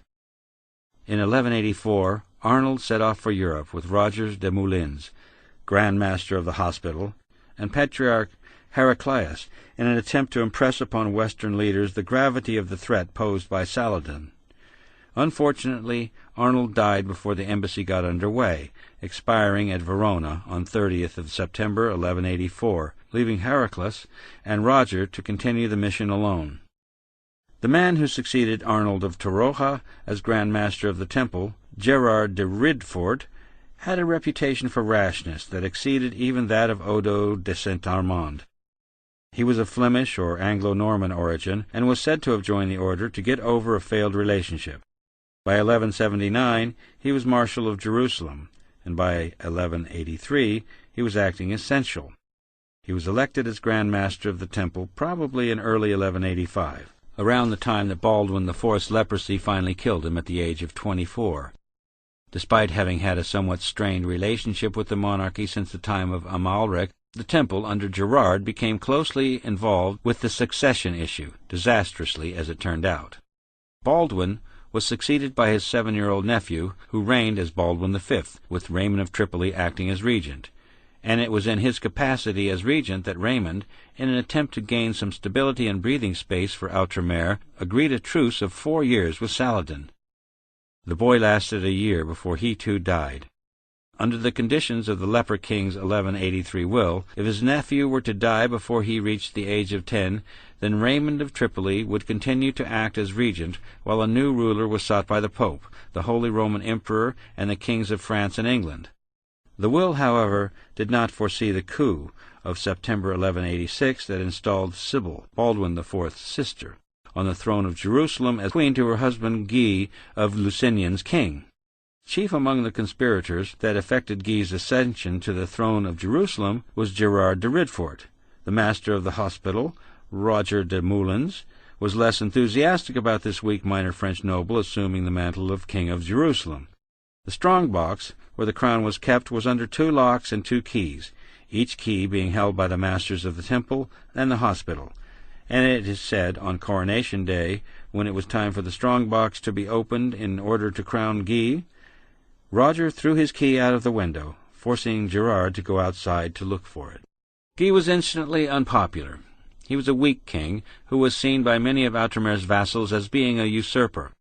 His acceptance of the throne seriously exacerbated the factionalism among the Franks, which had played a part in his ascension in the first place, and a fatal split occurred between the king and his chief allies, Gerard de Ridfort and Reginald of Chatillon, on the one side, and the former regent Raymond of Tripoli on the other. Reginald was, if anything, even more unpopular than Guy, and with good reason.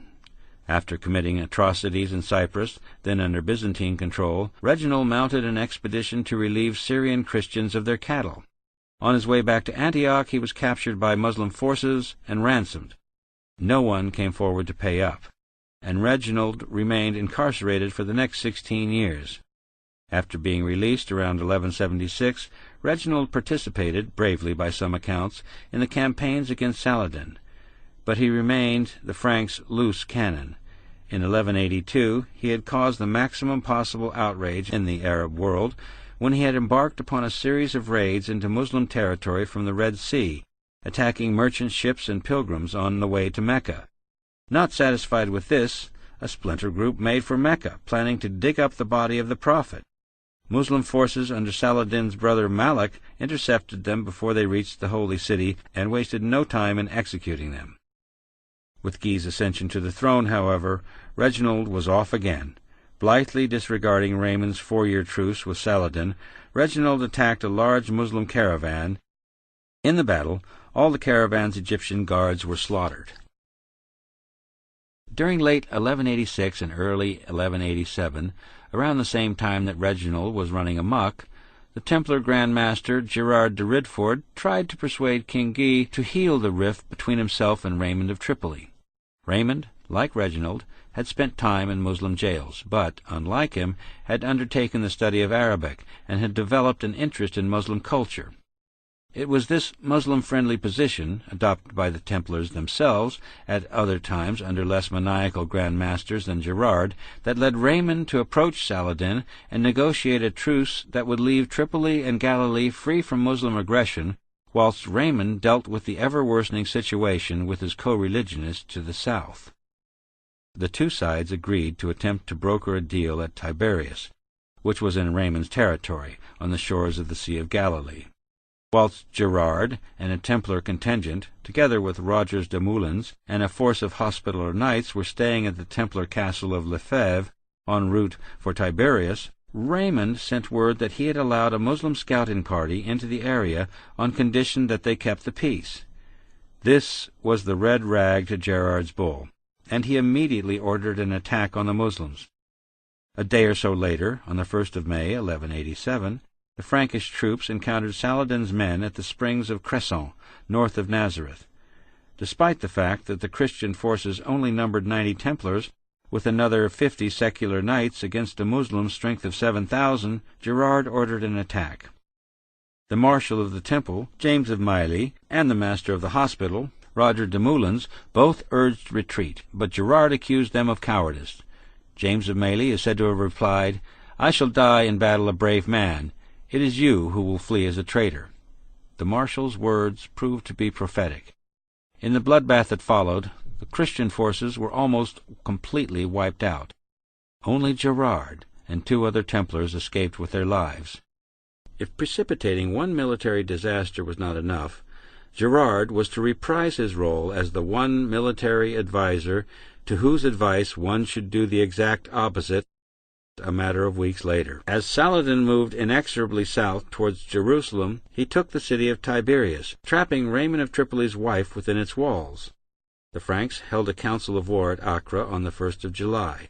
Raymond, whose rift with King Guy was now healed, advised staying put despite the fact that his wife was held by the enemy, as Saladin's army was too big to engage successfully.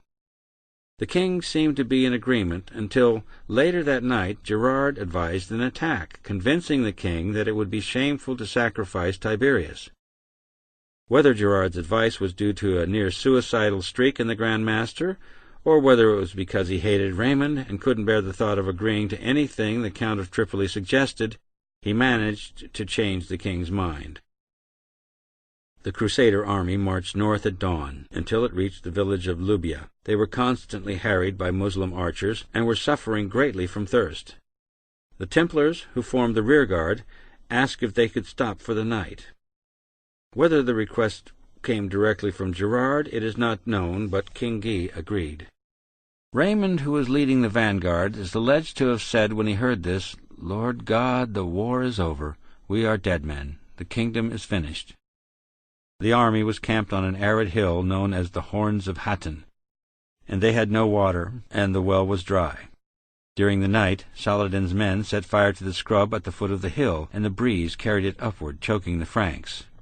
At dawn on the 4th of July, Saladin's forces attacked. Crippled by the summer heat, thirst, and smoke, the Crusader army stood no chance. It was a disaster greater even than Cresson. Muslim custom decrees that a man who is offered food or water shall be spared. After his capture, Saladin offered a glass of water to King Guy, who gratefully accepted it. The glass was not offered to Reginald of Chatillon, the most hated man in the whole of the East. Instead, Reginald was offered the choice of conversion or death, and he refused to convert. Saladin wasted no more time and personally decapitated him. The Templar and Hospitaller captives were given the same ultimatum, apostasy or death. Saladin's hatred of the military orders was founded upon his belief that they were the most fanatical of the Frankish warriors, and the aftermath of Hattin proved him right. The Templars were so eager for martyrdom that there was almost a stampede to be the first to be beheaded. All 230 Templar prisoners, and those of the hospital, were executed. Only Gerard de Ridford was spared. After Hattin, it was only a matter of time before Jerusalem itself was in Saladin's hands. The week after Hattin, Acre fell, followed in September by Ascalon and Gaza. Finally, on the 2nd of October, 1187, Saladin entered Jerusalem. He allowed the Church of the Holy Sepulchre to remain in Christian hands, but the cross from the Dome of the Rock was taken down and dragged through the streets, where it was trampled upon and beaten with sticks. Although a small contingent of non-military hospitallers were allowed to remain for a limited time in the hospital to continue the work they had originally been founded for, the care of sick pilgrims, the Templars were forced to surrender their headquarters at the Al-Aqsa Mosque. they would never set foot there again. The Third Crusade. Europe reacted with horror to the news that Jerusalem was lost. With Gerard de Ridfort in captivity, the Templar Grand Commander Brother Terence assumed leadership of the order, and his two letters, the first written a matter of weeks after Hattin, the second in January 1188, described the disasters that had befallen Outremer. How many and how great the calamities with which the anger of God has permitted us to be scourged at this present time, as a consequence of our sins, we can explain neither by letters nor by tearful voice.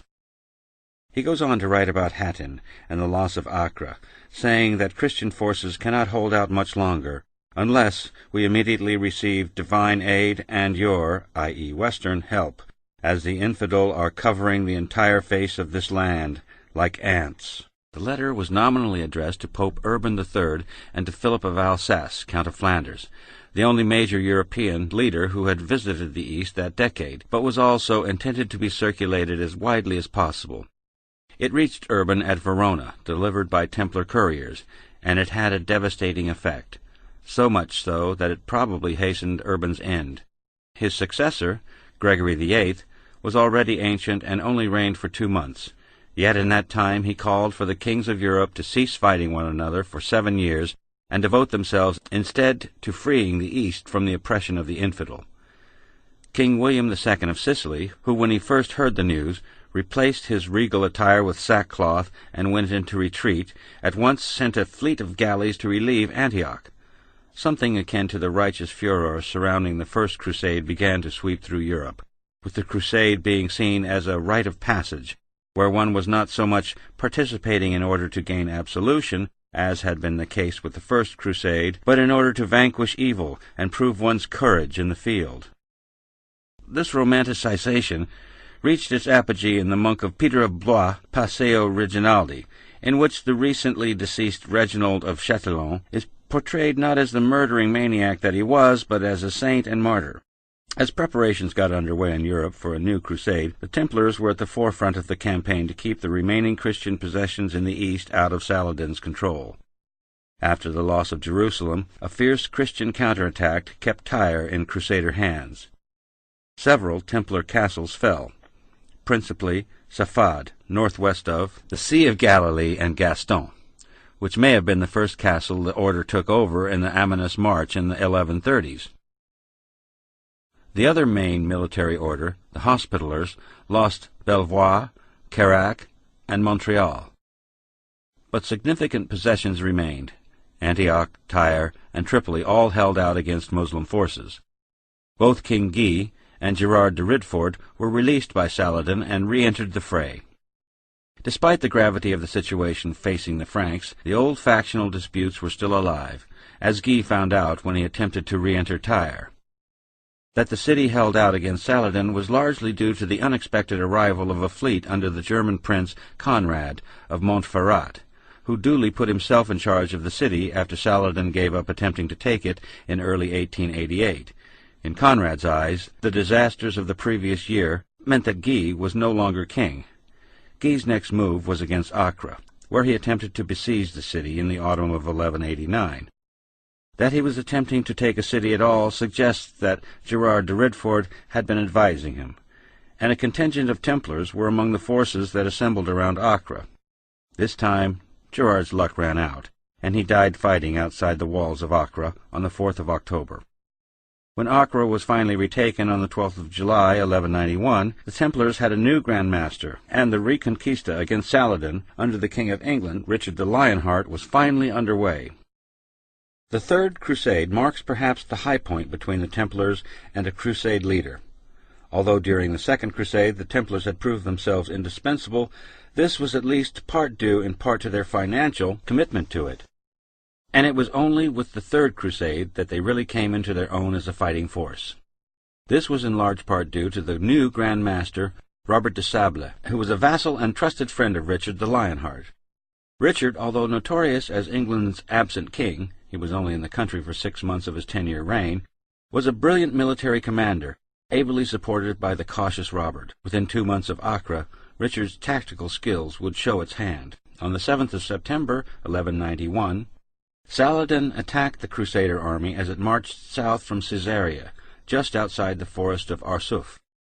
During the march, the Templars had formed the rearguard, while the Hospitallers complemented them at the front of the column. During the battle itself, Richard reversed the roles of the orders to great effect, knowing that he could rely on their discipline in the field. Although Muslim losses were light, it was Saladin's first defeat since the victory at Hattin, and it marked a turning point for the crusade. It brought renewed hope to the coastal cities still under Christian control that Jerusalem itself could be retaken. The Third Crusade, however, was not to retake the Holy City. Although Richard came within sight of its walls, both Robert de Sable and the Hospitaller Grand Master Geoffrey de Donjon urged caution, pointing out that even if Jerusalem could be taken, retaining it after the departure of the Crusaders would be difficult, if not impossible. Richard agreed with the Grand Masters, and decided his next course of action would be to refortify Ascalon. Richard was keen to return to England, to deal with his increasingly troublesome brother John. His main priority before he left, therefore, was to ensure that the succession issue was decided. His own favored candidate was Guy of Lusignan, but he was outvoted by the kingdom's barons, who wanted Conrad of Montferrat to be the next king of Jerusalem instead. Conrad, however, was murdered by the assassins in the streets of Acre, leaving the way open for Richard's nephew, Henry of Champagne, to succeed. Some have suspected Richard of ordering Conrad's death, but this is disputed. This left the former king, Guy of Lusignan, to be dealt with, and it was decided that he should be given Cyprus, an island that had been a thorn in the sides of both Richard and the Templars. When Richard was en route to Outremer in early 1191, 2 of his ships had ended up on Cyprus. The island was then under the control of Isaac Ducas Comnenus, a particularly slippery Byzantine prince who had just made a pact with Saladin. The first of Richard's ships had contained Crusaders, while the second carried Richard's betrothed, Berengaria of Navarre, and her chaperone, his sister Joan, the Dowager Queen of Sicily. Richard arrived a week later and demanded the release of the prisoners. Isaac refused, and Richard, perhaps seeing Cyprus as a source of useful booty for the Third Crusade, launched an attack against Isaac's forces. The Byzantine, hated by the islanders, was quickly overpowered, and a western garrison was installed on the island. After Richard had left for the Holy Land, word reached him that the local population was proving difficult to control, and the new Templar Grand Master, Robert de Sable, who was almost certainly elected to the position at Richard's behest, offered to buy the island from Richard for 100,000 Byzants. Richard agreed, and a Templar garrison left for the island. However, they too had trouble with the locals, culminating in their fort at Nicosia being besieged on the 4th of April, 1192, and realized that without a larger garrison holding the island would be a thankless task. They therefore sold it back to Richard. Richard felt that this would be an ideal place to put the habitually ineffective Guy, and sold the island to him for 60,000 Byzants, making the former king now Guy of Cyprus in the process. Saladin proved to be less easy to dispose of, and negotiations dragged on. In an attempt to force him to come to terms, the Franks successfully attacked the castle of Daran, which lay to the south of Ascalon. Richard returned to Acre just as Saladin made a surprise move against Jaffa, taking the town after 3 days.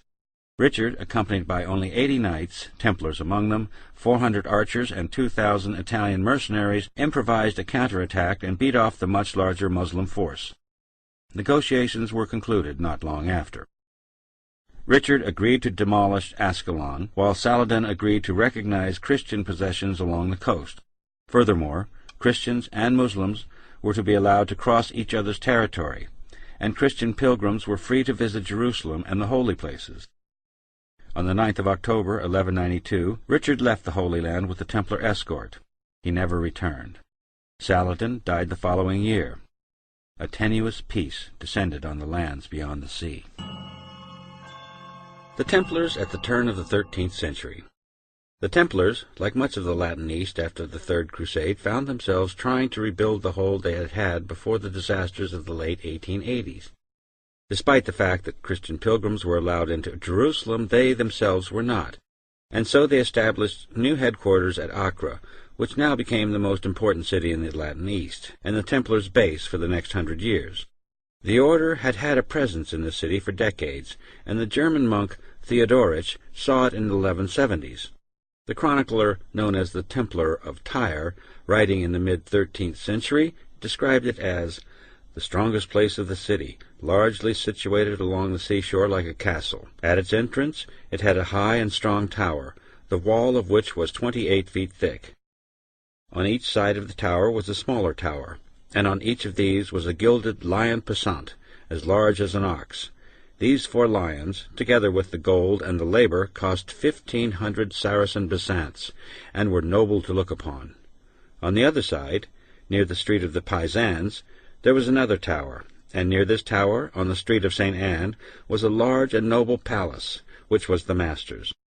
In front of the house of the nuns of St. Anne was another high tower, which had bells, and a very noble and high church. There was another ancient tower on the seashore which Saladin had built 100 years before, in which the temple kept its treasure, and it was so close to the sea that the waves washed against it. Within the temple area there were other beautiful and noble houses which I will not describe here. Although Acre, long familiar to the order, proved to be a sound choice of location for their new base of operations, it was the Templars' attempts to re-establish themselves in the Amanus March, which had been amongst their very first fortified possessions in the East, that illustrate how much damage had been done by Saladin's campaigns. The Templar castles Gaston, Bagras, and Darbsac had both fallen to Saladin's forces during September 1188, severely weakening the order's power base in the region.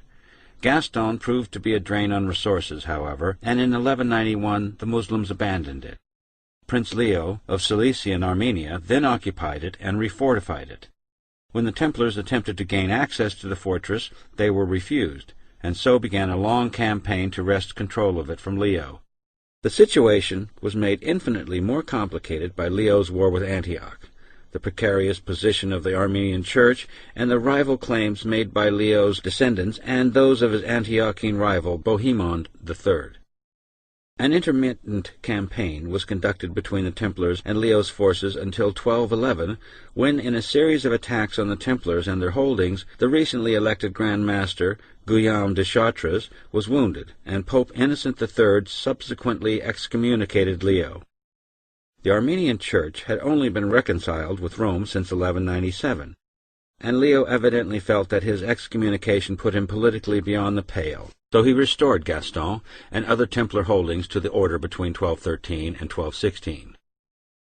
The sense of the order and Christendom re-establishing itself after the end of the Third Crusade is also evident in the actions of Pope Innocent III, 1198-1216. In 1199 he wrote to the leaders of Outremer complaining that no one seemed to have the heart for a new crusade, which he himself was very keen to promote. He also published a series of bulls that reiterated the Templars' special status and demanded that the clergy respected the order's rights and privileges. He reminded the clergy in no uncertain terms that the Templars had a right to their own burial grounds and had the freedom to erect churches on their own land, and warned them against doing violence to any serving brother or to Templar property. Furthermore, the clergy were asked not to forget that the Templars were exempt from paying tithes, that they should be left in peace to collect these tithes due to them from their own lands, and that the clergy were expressly forbidden to divert any of these funds their way. The clergy were also not to excommunicate Templar churches, and those who broke into Templar houses were to be punished. The clergy were to prevent brothers who were serving in the order for a set period of time from leaving early. Bishops who forced Templars to fight other Christians, as happened in parts of the Iberian Peninsula and Eastern Europe, were condemned, and the clergy were instructed to protect the property and privileges of the Templars against usurpers, and were to excommunicate those who disobeyed. Just in case the clergy did not get the point, Innocent also reissued the bull that had given the Templars their privileges in the first place, Omni Datum Optimum. Innocent also directly addressed the order, warning its members not to abuse any of their privileges, knowing full well that they were often accused of the sin of pride. He complained that they gave full Christian burial to anybody, as long as they had some money to pay for it, not bothering to find out whether they had been excommunicated or had some other reason for not being allowed to be laid to rest in consecrated ground. In prophetic words, Innocent warned the order that if they did not change their ways, they would become agents of the devil. The other military orders. One unexpected development in the Latin East after the end of the Third Crusade was the establishment of a new military order. In 1197, German crusaders had arrived in the East. They were largely unsuccessful, their sole military contribution being their participation in the capture of Beirut that year. Most of the German crusaders returned home, but a number of knights remained in the East and joined a field hospital that had been set up in 1190 by merchants from Bremen and Lübeck. During the siege of Acre in 1191, they were said to have welcomed brothers from the hospital of St. Mary of the Germans, which tradition holds was founded in Jerusalem in 1127. The new hospital's first base in Acre was a tent on the shore made from a ship's mainsail. When the knights joined, they became the Teutonic Knights of St. Mary's Hospital of Jerusalem, and on the 5th of March, 1198, the Teutonic Knights were accepted as an order of the Church at the temple compound in Acre. The Teutonic Knights were the last of the three great military orders to be founded. The first of them, the Hospitallers, had been founded before the formation of the Templars, sometime around 1070. The hospital, founded by a group of merchants from Amalfi, was originally that of St. John the Almoner, and it operated an infirmary and guest house for pilgrims near the Church of Holy Sepulchre. The first Grand Master was Peter Gerard, who was elected in about 1100. As soon as the Kingdom of Jerusalem was established, Godfrey de Boulogne donated lands to the order, and many others followed suit, with the result that the Hospitallers had extensive holdings in Europe as well as the East. The capture of Jerusalem in 1099 led naturally to the influx of a greater number of pilgrims than ever, and it was decided that a more prominent patron saint should be adopted for the order. John the Almoner was replaced by John the Baptist. The hospital was recognized as an order by Pope Paschal II, 1099-1118, in 1113. The order's second Grand Master, Raymond de Puy, oversaw the hospital's adoption of an increasingly military role. In the early years it is possible that Templars were used to guard the hospital's establishments, but during the 1120s it seems that the Hospitallers themselves started to militarize. A Hospitaller constable is mentioned in documents dating from 1126, but the first firm date for military activity is 1136, when King Fulk gave the order the castle of Giblin on the Gaza-Hebron road. Like the Templars, the Hospitallers received papal privileges. Innocent II, 1130-43, forbade bishops to interdict Hospitaller chapels. Anastasius IV, 1153-54, gave them their own priests, while Adrian IV, 1154-59, gave them their own churches. Their rule evolved slowly, with Raymond being guided by pragmatic concerns. Like the Teutonic Knights after them, some of the hospital's statutes were modeled on those of the Templars. In addition to the hospital and the Teutonic Knights, there were several smaller orders active in the East. The Hospital of St. Lazarus was the third military order to be founded after the Temple and the Hospital of St. John. Originating probably from a Greek or Armenian leper house in Jerusalem, the order was set up solely for knights who had contracted leprosy. It was taken over by the Hospital of St. John during the 1100s, and it is said that the first Hospitaller Grand Master, Peter Gerard, also acted as the Grand Master of St. Lazarus. According to legend, all their subsequent Grand Masters were lepers. They established a chain of houses for lepers across the East and Europe, which became known as Lazar houses, and were chiefly known for their Hospitaller work, although they participated in a number of engagements in the East alongside the Templars and Hospitallers. The Templar rule demanded that a brother who caught leprosy must transfer to the Order of St. Lazarus. The Knights of Our Lady of Montjoy were recognized as an order by a bull issued by Pope Alexander III, 1159-81, in 1180. The order was founded by a Spanish knight, Count Rodrigo, taking its name from the castle of Montjoy just outside of Jerusalem. From the cries of joy that pilgrims were said to have uttered upon first seeing the holy city. The order, never numerous at the best of times, seems to have had trouble gaining recruits, and after the disasters of 1187, the surviving brothers retired to Aragon, where they changed their name to the Order of Trufac. The Hospitallers of St. Thomas of Canterbury, also known as the Knights of St. Thomas Acon, were founded around the same time as the Teutonic Knights. Their origins were also from the time of the Third Crusade. William, the Dean of St. Paul's, was so moved by the plight of the English Crusaders that after the capture of Acre in 1191, he bought a small chapel and cemetery. The hospital that he founded was restricted to Englishmen, although many preferred to join the Templars and the Hospitallers instead. Like their better-known contemporaries, they received donations of land in the East and in Europe. They are thought to have militarized around the time of the Fifth Crusade. Military tactics. The Templars' reputation in the field was unsurpassed. When the Franks were crushed at Hattin, Saladin ordered that all the captive Templars and Hospitallers be executed. Such was his conviction that the military orders were the Franks' main weapon against Islam. Indeed, Saladin viewed the two orders as impure races. The Templars, as did the secular Franks, employed cavalry and infantry.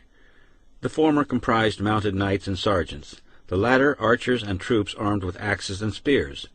The knights were the medieval equivalent of a tank, with their great war horses often standing up to 17 hands high. The horses, known as destriers, were taught to kick, butt, and bite. The sergeants were also mounted, but wore lighter armor and rode in the rear. Tactics were simple, but when timed properly were devastatingly effective. Initially, the infantry would provide cover before the cavalry charge, which would form the main attack. A properly timed charge would wipe out everything in its path. Misjudged charges led to disasters, such as the Springs of Cresson. During the mêlée, the Templars were sworn to stay in the field as long as the order's distinctive black and white banner, known as the boussant, remained aloft. As soon as the boussant was lost to sight, the Templars would rally to the Hospitaller banner, or, if that too was down, then any remaining Christian banner. Their vows meant that they were usually the first onto the field and the last to leave. In the early years of the Latin East, the Templars quickly developed a fearsome reputation as the best trained soldiers the Franks had, showing almost suicidal bravery at times. This reached an apogee during the mastership of Gerard de Ridford, who died during a reckless attack at Acre. However, as the 12th century gave way to the 13th, the Templars began to retreat from their earlier zeal and grew even more cautious in battle. The Temple and the Empire. Innocent's plans for a new crusade in the East finally materialized in 1218, although he himself did not live to see it. After Innocent's death in July 1216, he was succeeded by Honorius III, 1216-27, who was determined to get the crusading machinery in motion. Although the Templars had played little or no role in the Fourth Crusade, 1202-4, mainly due to the Crusade's failure to actually make it to Palestine after sacking Constantinople, they were heavily involved in the Fifth from the outset.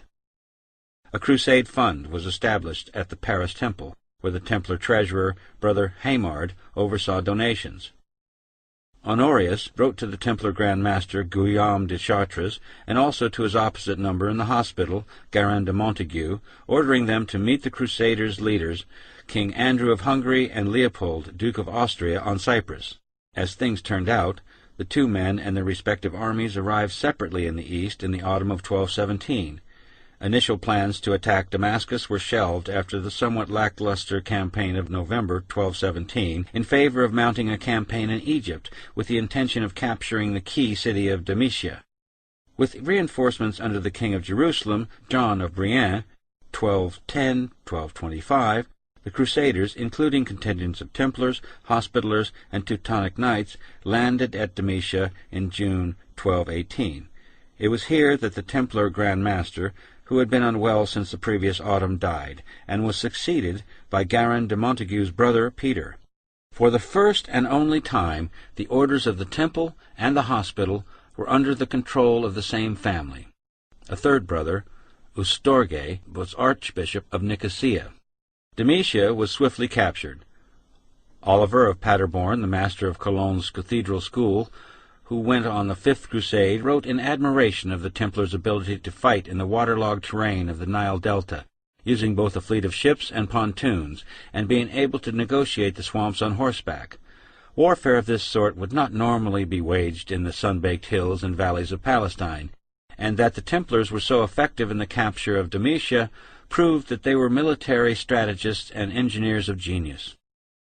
The Crusaders' initial success moved the Egyptian Sultan al-Kamil, Saladin's brother, to offer them Jerusalem in return for Dalmatia. Pelagius, the papal legate and self-appointed leader of the crusade, rejected the offer. As with Richard and the question of Jerusalem on the Third Crusade, the Montague brothers had argued that Jerusalem could not be held unless the lands beyond the Jordan were also ceded to the Crusaders, and this was something that was not part of al-Kamil's offer. They decided to wait for further reinforcements before continuing with the crusade, believing that the cause would be greatly aided by the arrival of the Holy Roman Emperor Frederick II. When it became apparent that an imperial army was not going to materialize, Pelagius ordered an advance up the Nile. The Templars were reluctant, believing that the Crusade's resources were overstretched. Their misgivings proved to be correct. When the Frankish army reached the town of Mansoura, al-Kamil's forces cut off the Crusaders' rear and blocked their path ahead by opening the sluice gates. The crusade was literally flooded into submission. Pelagius had no choice but to accept al-Kamil's terms and surrender Dalmatia. A truce of 8 years was also agreed. Despite Frederick's failure to appear, the general feeling remained that he would fulfill his vow to go on crusade, a vow he had taken at his coronation in Frankfurt in 1212. The grandson of Frederick Barbarossa, who had died while on the Third Crusade in 1190, Frederick II was one of the most extraordinary characters of his age. He was raised in Sicily and was elected king at the age of 3. He had a naturally inquiring mind and became fluent in not just Italian, French, and German, but also Greek, Latin, and Arabic. In choosing to rule from Sicily, Frederick created a political and cultural gap that was far wider than the Straits of Messina, which separated the island from the Italian mainland, might suggest.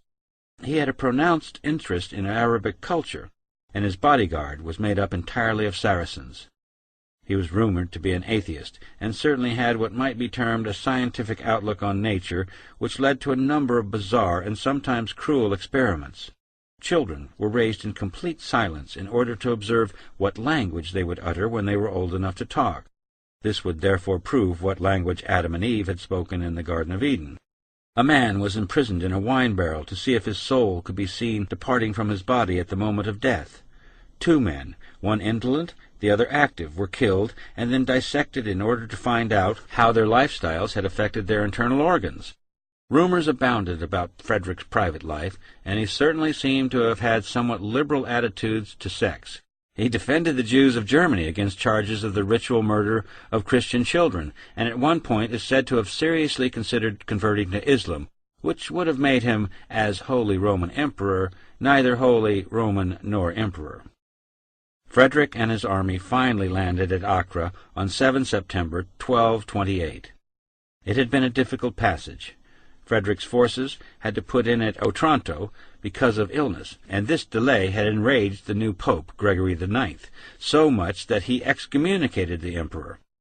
When he finally set sail again the following spring, Frederick was excommunicated again for attempting to go on crusade while excommunicated. Frederick was not unduly bothered by this, but by the time he reached Acre that autumn, word of his excommunications had spread amongst the clergy and the baronage of Outremer. This officially meant that Frederick could no longer command the crusade, and the Latins were split along papal imperial lines. Most of the Frankish barons, the Templars, and the Hospitallers sided with the Pope. The Templars, after all, were answerable to none save the pontiff himself, while the Teutonic Knights sided with Frederick. Furthermore, Frederick's wife, Isabel, had died giving birth to their son Conrad that May, and as his claim to the crown of Jerusalem was through his marriage to her, he was technically no longer king either, merely the regent for the infant Conrad. Perhaps because of his dubious status, as both leader of the Sixth Crusade and as king of Jerusalem, Frederick began to assert his authority by marching to Atlit and demanding that the Templars hand the castle over to a German garrison, presumably to be placed under the control of the Teutonic Knights. The Templars refused to let Frederick in, and he returned to Acre. His next move was to march on Jaffa. The Templars and the Hospitallers would not accept Frederick's command, and followed the imperial forces a day's journey behind. By the time they had reached Arsuf, Frederick delegated his command to his generals, therefore making it possible for the two main military orders to rejoin the crusade. Now, expecting to engage the enemy, the Templars were frustrated by a coup of staggering proportions. Frederick regained Jerusalem through diplomacy. The recovery of the Holy City came as a complete surprise to the military orders and to the barons of Outremer. To Frederick, however, it was something he had possibly been expecting. Even before he left Sicily, Frederick had received the emir Fakhr ad-Din ibn az-Shaykh, Al-Kamil's ambassador, at court in Palermo.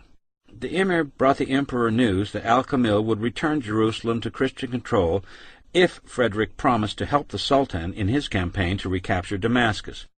Frederick had not even given Al-Kamil a definite answer, and during the negotiations conducted while on crusade, the subject had naturally come up again.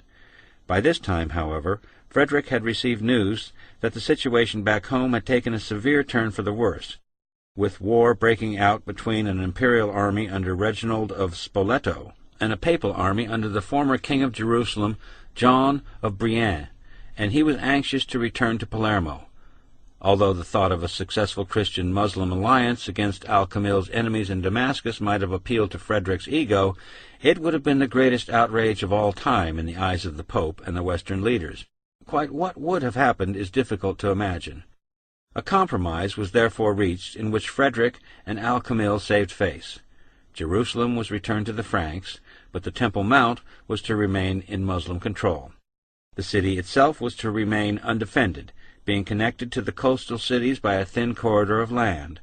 The military orders were forbidden from carrying out reinforcements on their castles, and a 10-year truce between the two leaders was agreed. Despite this historic achievement, the recovery of Jerusalem led to the pious on both sides of accusing their respective leaders of treachery, and it very nearly led to a civil war amongst the Franks. Frederick was crowned King of Jerusalem in the city of the Holy Sepulchre on the 17th of March, 1229, despite the fact that the city had been placed under interdict by the Patriarch of Jerusalem, Gerald of Lucerne, should the emperor arrive. The interdict forbade any church ceremonies from taking place whilst Frederick was within the walls of the city, but it made no difference. With no priest to crown him, Frederick simply crowned himself.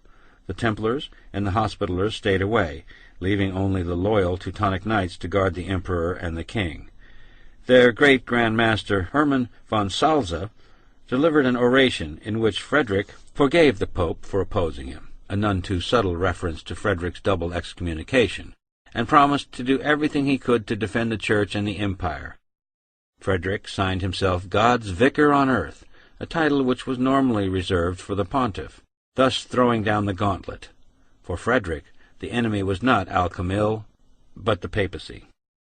After the ceremony, Frederick made a tour of Jerusalem. With typical Muslim diplomacy, Al-Kamil had ordered the muezzins not to call the faithful to prayer while Frederick was in the city. Frederick, however, apparently wanted to hear the prayer call, citing it as his reason for coming to Jerusalem, and when he entered the Dome of the Rock, he threw out a priest who had attempted to enter with the imperial entourage, threatening to pluck out the man's eyes if he attempted it again. Frederick then noticed a wooden lattice that had been placed over a window inside the dome. It was explained to him that it had been placed there to keep the sparrows out, and Frederick, using the disparaging Muslim term for the Franks, replied, "God has now sent you pigs." It was when Frederick returned to Acre that the pigs nearly rose against him. He found Gerald and the Templars assembling forces to wrest Jerusalem from his control and attack Damascus. A tense standoff ensued outside the city walls. It descended into a slanging match, with Frederick hurling insults at both the Patriarch and the Templars, in particular the Grand Master, Peter de Montague. Things had reached a spectacular all-time low in Templar imperial relations, so much so that both the Grand Master and the Emperor were each concerned for their physical safety. According to the chronicler Philip of Novara, Frederick was planning to kidnap a number of Frankish barons and Peter de Montague and have them tried at a kangaroo court before having them executed. Counter-propaganda circulated that the Templars were planning to assassinate Frederick whilst he was in Jerusalem, and the Emperor, possibly aware of the plot, only spent 2 nights in the city. Before Frederick left the Holy Land, he attempted to storm the temple compound in Acre without success. When he finally did leave at dawn on the 1st of May, 1229, the jeering crowds pelted him with dung. Frederick's return to the west did not mark the end of his involvement in the affairs of Outremer. In 1231, his bailli, or representative, Richard Filangieri, arrived with an imperial force and tried to seize Acre. Although unsuccessful, he did manage to establish a base at Tyre, where he remained a thorn in the side of the Templars and the anti-Frederick camp. In 1232, the new Templar Grand Master Armand de Perigord was one of those who attempted to mediate between Filangieri and aggrieved Frankish barons, but the attempt at reconciliation failed. For the remainder of the 1230s, the Templars found themselves mainly concerned with local disputes, such as mounting campaigns against local lords like the Sultan of Hama, when he failed to pay his annual tribute, protection money in modern parlance, or Muslim foragers who came too close to the Templar stronghold at Atlit. It was only the imminent ending of the 10-year truce between Frederick and Al-Kamil that brought the Templars back into the wider sphere and saw them once again adopt an anti-imperial stance. As 1239 approached, Pope Gregory preached a new crusade, knowing how vulnerable Jerusalem was and fearful that Latin possessions could be wiped off the map altogether. Only one minor French noble, Theobald, Count of Champagne, took the cross. He arrived in the East on the 1st of September, 1239, and like the participants of the Second Crusade before him, immediately failed to grasp the complexities of the political situation in Outremer. He found that the Franks, encouraged by the Templars, had made an alliance with the ruler of Damascus in return for helping the Damascene forces against the Egyptians. Various lands seized by the Muslims would be returned to Christian control. This included the great Templar fortress of Safad, which had been lost at Hattin, and the order immediately began restoring it to its former strength. Theobald was evidently unaware that Al-Kamil had died in March of the previous year, resulting in anarchy in the Muslim world as his heirs and claimants fought amongst themselves for Al-Kamil's title. A breakaway force under Henry, Count of Bar, decided to take advantage of the situation by attacking Egypt. They were decimated at Gaza. The blame fell not on Henry for underestimating the size of the Egyptian army, but on the Templars and Hospitallers, who had correctly assessed the dangers posed by the Egyptian forces for refusing to support him. Another crusade arrived the following year, under the leadership of Richard, Duke of Cornwall. Richard, nephew of the Lionheart, brother of Henry III of England, and brother-in-law of the Emperor, clearly hoped to make an impact, and immediately set to work trying to free Christian prisoners from both Damascus and Cairo, and to get the lands recently ceded to the Franks officially recognized by all parties. Richard's success was not to last. As soon as he had sailed for England, the Templars, unimpressed by Richard's efforts and suspicious of Egyptian duplicity, attacked the city of Hebron, then under Egyptian control, followed by the recapture of Nablus. With Richard gone, the Templars found themselves in open conflict, not just with imperial forces under Frederick's bailli, Richard Filangieri, but also with the Hospitallers. Although rivalry between the two orders had always existed, settlements were usually found before any serious damage could be mutually inflicted. This time, however, the Hospital had opposed the Templars' attack on Hebron and Nablus, favoring, like Richard of Cornwall, diplomacy with the Egyptians. With the Duke of Cornwall safely bound for home, Filangieri tried to capture Acre, using the hospital compound there as his base. The Templars, once more adopting the militant anti-imperialist stance they had taken under Peter de Montague, responded by participating in the subsequent attack on the hospital headquarters, besieging it for 6 months. The situation came to a head with the arrival in the east of Thomas of Aquino, the Count of Acera, to accept the crown of Jerusalem on behalf of Frederick's son Conrad, who had now come of age. The Templar Grand Master, Armand de Perigord, was one of those who strongly opposed Conrad's accession, and instead lent support to Alice, Dowager Queen of Cyprus, on the grounds that she was the nearest heir and was therefore the only legitimate candidate for the regency of Jerusalem. Genoese and Venetian forces arrived, and in the summer of 1243 they helped the Franks in evicting Filangieri, Count Thomas, and all the rest of the imperial party from Tyre, claiming with dubious legality that Conrad's claim to the throne of Jerusalem was invalid, as he had not appeared in person to claim the crown. The Franks had no time to put their house in order before a new crisis loomed, when in early 1244 war broke out once again between Egypt and Damascus. This time Egyptian forces were bolstered by the Khwarezmian Turks, a tribe of ferocious nomads of mercenary persuasion. They flooded south from their base in Edessa, and on the 11th of July attacked Jerusalem. The city finally fell a month later, on the 23rd of August. The bones of Godfrey de Boulogne and other kings of Jerusalem were disinterred, and the Church of the Holy Sepulchre was set alight. Jerusalem would never again be under Christian control, but worse was to follow. The Khwarezmians headed south, joining forces with the Egyptian army at Gaza. On the 17th of October, at La Fourbe, the Frankish forces attacked the combined Muslim forces. It was a disaster. The Damascenes deserted, and the remaining Christian forces were slaughtered, with at least 800 being taken prisoner and sold into slavery in Egypt. Among them was the Templar Grand Master Armand de Perigord, who disappeared into the bowels of an Egyptian jail and was never seen again. The order also lost somewhere between 260 and 300 knights. Only 33 Templars, 26 Hospitallers, and 3 Teutonic Knights returned from the field. The following year, Damascus fell to the Egyptians, and it seemed that Outremer's final hour had come. The fall of Acre. La Fourbe was a disaster almost on a par with Hattin. The West was shocked, and the possibility of a new crusade was considered. The only monarch who actually arrived in the East was Louis IX, the saintly French king who had nearly died of fever around the same time that the Franks were being cut down on the field of La Fourbe. His recovery and the news that the East was once again in dire peril decided the matter for him.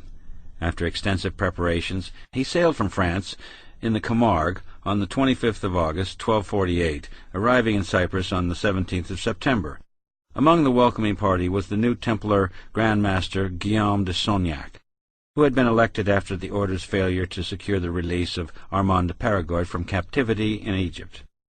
The Crusaders landed in Egypt on the 5th of June, 1249, and found, to their surprise, that Demetia had been evacuated. They managed to take the city the following day, with the loss of only one life. Louis decided to march south towards Cairo, using the Templars to form the vanguard. Things seemed to be going the way of the Franks, a feeling reinforced when on the 23rd of December the Egyptian Sultan Al-Salil Ayyub died. However, they then spent a month trying to cross a branch of the Nile, but could not find a suitable place until a local Bedouin showed them the ford. On the 8th of February, 1250, they began to cross, with the Templars and Richard, Count of Artois, Louis's brother, and William Longspee, the Earl of Salisbury, heading the column. It was at this point that things began to go badly wrong. On arriving on the opposite bank of the river, Richard decided to attack the Muslims rather than wait for the rest of the Crusaders to finish crossing the river, and forced the Muslims to retreat to the nearby town of Mansoura. The Templars were angry at what they saw as Richard's arrogation of their role, and passed a message to the Count to that effect. However, Foucaud d'Ulmer, the knight who was holding the bridle of Richard's horse, was deaf, and failed to pass the message on. Richard charged off in pursuit of the Muslim forces, and the Templars, now concerned at saving face, chased after him, determined to regain their position in the van. The Christian forces poured into Mansoura, and found themselves trapped by wooden beams and other debris that had been used to close off the narrow streets. In the ensuing chaos, 300 knights died, and 280 Templars, the instigators of the ill-fated attack, Richard of Artois, drowned under the weight of his armor while trying to swim to safety, while the Templar Grand Master, Guillaume de Sognac, lost an eye. On the 11th of February there was a second onslaught in which Guillaume lost his other eye and died later the same day. Although the Muslim forces were driven back, it became clear that taking Mansoura was not going to be easy. Louis decided to sit it out and wait. While the army was entrenched outside the walls of Mansoura, the Muslims had managed to cut the Crusader supply lines from Demetia, depriving them of fresh food. To make matters worse, disease was spreading rapidly through the Frankish army. Louis suffered from acute dysentery and was continually visiting the latrine. Indeed, so frequent were the king's visits, according to the chronicler Joinville, his servants aided matters by cutting away the lower part of his drawers. Louis realized that he would have to negotiate, but the offer was rejected. On the 5th of April, the Franks began to retreat. The Muslims came after them, and the casualties on the Christian side ran to several thousand. Only 14 survived from the military orders, including 3 Templars. As a final humiliation, most of the army, including Louis himself, was captured. Domitia was to be handed over in return for the king's life. The rest of the captives were to be ransomed for 500,000 livres. Domitia was returned to Muslim control, and on the 6th of May Louis was released. But before he left Egypt, there was still the matter of paying the rest of the ransom, and counting began on the 7th of May. By the end of the following day, it was apparent that they were still 30,000 livres short. Joinville suggested to the king that the amount be borrowed from the Templars, and Louis agreed. Joinville went to the Templars to ask for the money, but the order's commander, Stephen of Autrecourt, refused to hand the sum over on the grounds that he could only release the money to the people who had deposited it in the first place. Tempers began to fray, and there were many hard and abusive words between Joinville and the commander until the Templar marshal, Reginald de Vichiers, suggested that although they had sworn vows to protect their client's money, there was nothing stopping Joinville from taking the money by force. Therefore, with the king's permission, Joinville went on board the Templar galley, where the money was kept in the hold. However, the Templar treasurer refused to open the strong-box, perhaps owing to Joinville's somewhat haggard appearance after the deprivations of the retreat from Mansoura, and also to the fact that he was wielding an axe. At this point, Reginald de Vichiers, clearly concerned that Joinville was about to commit an act of violence, intervened and ordered the treasurer to open the strong-box and hand over the money. Louis arrived back in Acre on the 13th of May, and with his support, Reginald de Vichiers was elected Grand Master of the Temple. This was partially to repay Reginald for his role in the king's release, but also for his involvement with the crusade from its inception.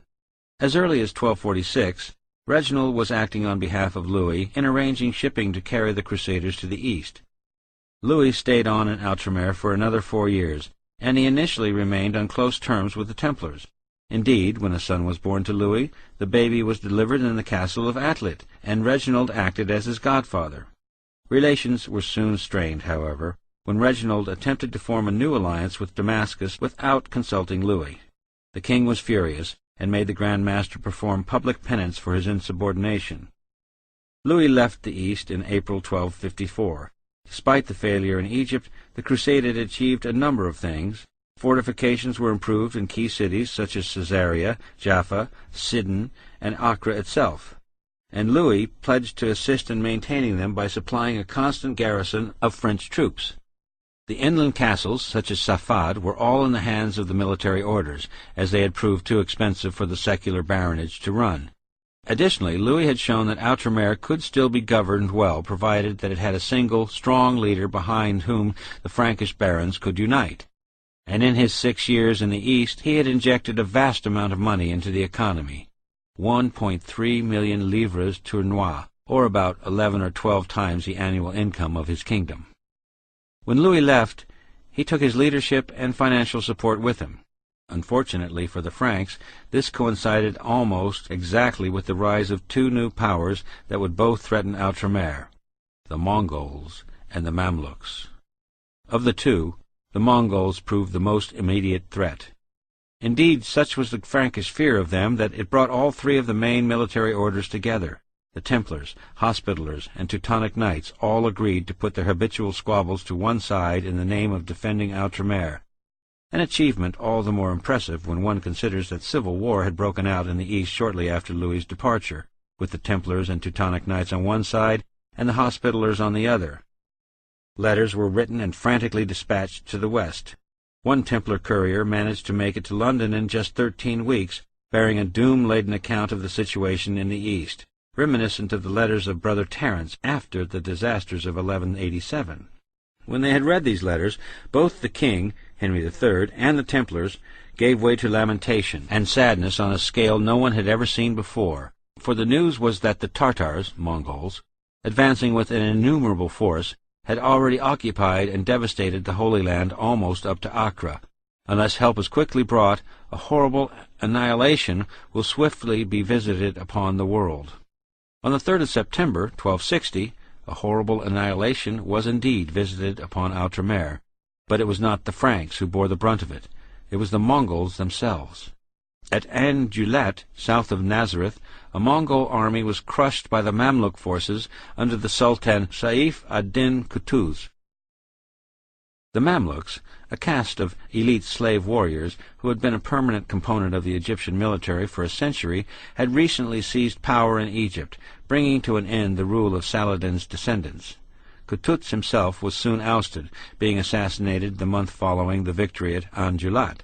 He was replaced as sultan by Baybars, who had fought in the Egyptian army at La Forbe and against Louis at Mansoura. He would do more damage to the Franks than any other Muslim leader since Saladin. Baybars immediately set about destroying Frankish positions in Outremer. In the 1260s are a litany of Christian defeats, with even such great Templar castles as Safad and the Hospitaller stronghold of Crac de Chevaliers falling. The Pope, Clement IV, decided that a new crusade was called for, once the immediate problem of Sicily and Frederick's descendants had been dealt with. King Louis sent more money to the east via the Templars.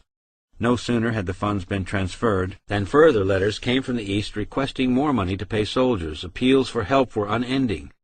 On the 18th of May, 1268, Antioch fell, and Thomas Berard, the Templar Grand Master, decided that the order's possessions in the Amanus March could no longer be successfully defended, and they were reluctantly abandoned. This seemingly unstoppable force of Baybars was only halted by the last crusade, that of Prince Edward of England, who persuaded the Mamluk Sultan in April 1272 to agree to a 10-year truce. It was fortuitously timed. The Franks were in no position to hold out much longer, and Edward was forced to return to England upon the death of his father, Henry III, to assume the crown as Edward I. At the Council of Lyons, in May 1274, a new crusade was once again considered. Although the Templars played a prominent role in the talks, the Grand Master sat beside the Pope, and agreement could not be reached. Outremer was once again rent asunder by factional disputes, mainly centering around claims to the throne, with the Templars supporting Charles of Anjou, who had finally succeeded in wresting Sicily from the control of Frederick's son Conradin, whom he had had executed in Naples in 1268. Angry at what he saw as the Templars' adherence to no law save their own, the King of Jerusalem, Hugh III, simply upped and left for Cyprus, leaving no one in overall command. He tried to regain control of Outremer twice, in 1279 and 1283, but was unsuccessful on both occasions. The Templars found themselves bogged down amidst the various factions. They became involved in a civil war in the county of Tripoli between 1277 and 1282, an involvement that did nothing to enhance their reputation, and seems to have led to the Grand Master of the time, Guillaume de Beaujeu, as being widely regarded as untrustworthy. Guillaume did, however, get the Mamluks to agree to a new 10-year truce in 1282. In 1285 they broke it. Baybars had died in July 1277, and his successor, Calavun, was intent upon finishing the work that his predecessor had started. In April 1285, the coastal city of Latakia fell, followed by the Hospitaller fortresses of Al-Markab the following month. The Templars were kept informed of Calavun's plans by means of a double agent in the Mamluks' hierarchy, and they were warned that Tripoli was in danger. Guillaume sent a messenger to warn the Tripolitans, but perhaps because of the Grand Master's apparent political duplicity, the message was not believed. In desperation, a second messenger was dispatched, also to no avail. Once the Tripolitans finally realized that they were in danger, it was too late for reinforcements to reach them, and the city fell to Calavun in April 1289. Letters to the west continued at a frantic pace. Finally, in August 1290, a fresh wave of crusaders landed at Acre. Unfortunately, they were the sort of crusaders who would not have looked out of place on the first crusade. They were by and large buccaneers, criminals, and drunkards who wasted no time in causing a riot in which many Muslim traders were killed. This was the pretext that Calavun needed for an attack upon the city. Once more the Templars had advance warning courtesy of their well-placed source close to Calavun, but again, like the boy who cried wolf, Guillaume's warnings were not believed. On the 5th of April, 1291, the Mamluks began their siege of Acre. Calavun had died in November, but that had not stopped the plans for an attack. His son, Al-Ashraf Khalil, assumed command. 10 days later, Guillaume de Beaujeu led a daring night attack on Al-Ashraf's forces, but the Templar forces were forced to retreat after becoming entangled in Mamluk tent ropes. On the 15th of May, a joint force of Templars and Hospitallers repelled a Mamluk assault on St. Anthony's Gate, but were not able to keep the Muslim forces out indefinitely, and on the 18th of May they broke into Acre at the so-called Accursed Tower. Guillaume de Beaujeu was apparently taking a well-deserved rest at the time, but when he was told that the Mamluks were now inside the walls of the city, he rushed out into the melee without first stopping to put on all his armor. He was wounded in street fighting and died that evening. Within hours, the entire city, apart from the temple area, was in Muslim hands, and the harbor was full of ships taking refugees to Cyprus. On the 25th of May, the Templar marshal, Peter de Sèvres, agreed to surrender if the Mamluks would guarantee the safety of all those who were taking refuge in the temple compound. The Mamluks broke their word, but were beaten back by the Templars. There could now be no surrender. That night, the Templar commander, Theobald Gaudin, sailed from Acre with the Templar treasurer aboard his galley. 3 days later the temple fell. Everyone remaining inside fought to the death. Theobald was elected Grand Master at Sidon by the remaining Templars there. A large Mamluk force appeared, and the Templars retreated to their stronghold. It was decided that Theobald would sail for Cyprus and bring back reinforcements. However, no reinforcements were forthcoming from Cyprus, only a message that it would be wise to leave the Holy Land. The Templars abandoned Sidon on the 14th of July. Haifa fell on the 30th, leaving only Tortosa and Atlit in Templar hands. They were effectively cut off and had no choice but to evacuate. Tortosa was abandoned on the 3rd of August, and the impregnable Atlit on the 14th of August. When the Mamluks reached Atlit, they dismantled it for fear that the Templars would return and reoccupy the one castle that had defeated even Baybars. But their fears proved unfounded. When Acre fell, Outremer had fallen with it. The Templars would never return to the Holy Land.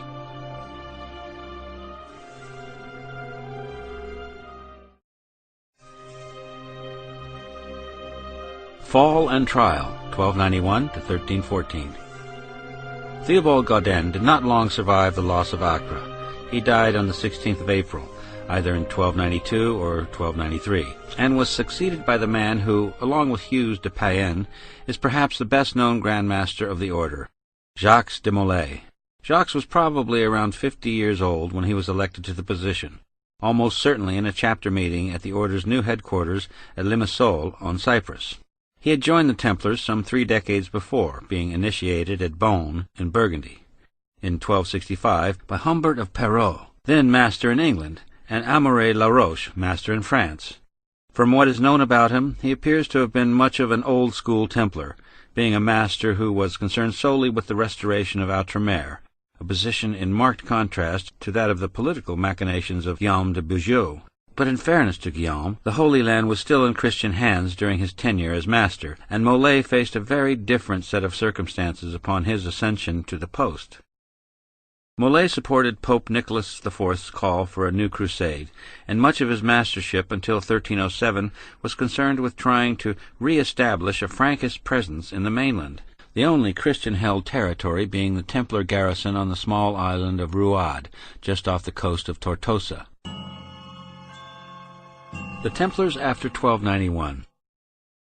With the seemingly only temporary loss of Outremer, talk was rife that the main military orders would have to merge, as the incessant bickering between the temple and the hospital was seen as one of the causes of the loss of the Holy Land. Neither order was keen on the idea, and the years immediately following 1291 saw the Templars, Hospitallers, and Teutonic Knights trying to establish themselves in new territories and, in the case of the latter 2 orders, redefining their objectives. The Hospitallers cast themselves in a maritime role, making the Mediterranean their main sphere of operations. While initially based on Cyprus in 1306, they invaded the island of Rhodes, making it their base 3 years later, a move that ensured them a relatively high degree of autonomy away from the interference of Rome and the kings of Europe. The Teutonics, meanwhile, decamped first to Venice and then to Marienburg in Prussia, where they devoted themselves entirely to the crusade against the pagans in the Baltic. Not only were they far away from Rome, they also fortified their position by the creation of Prussia as the Ordensland.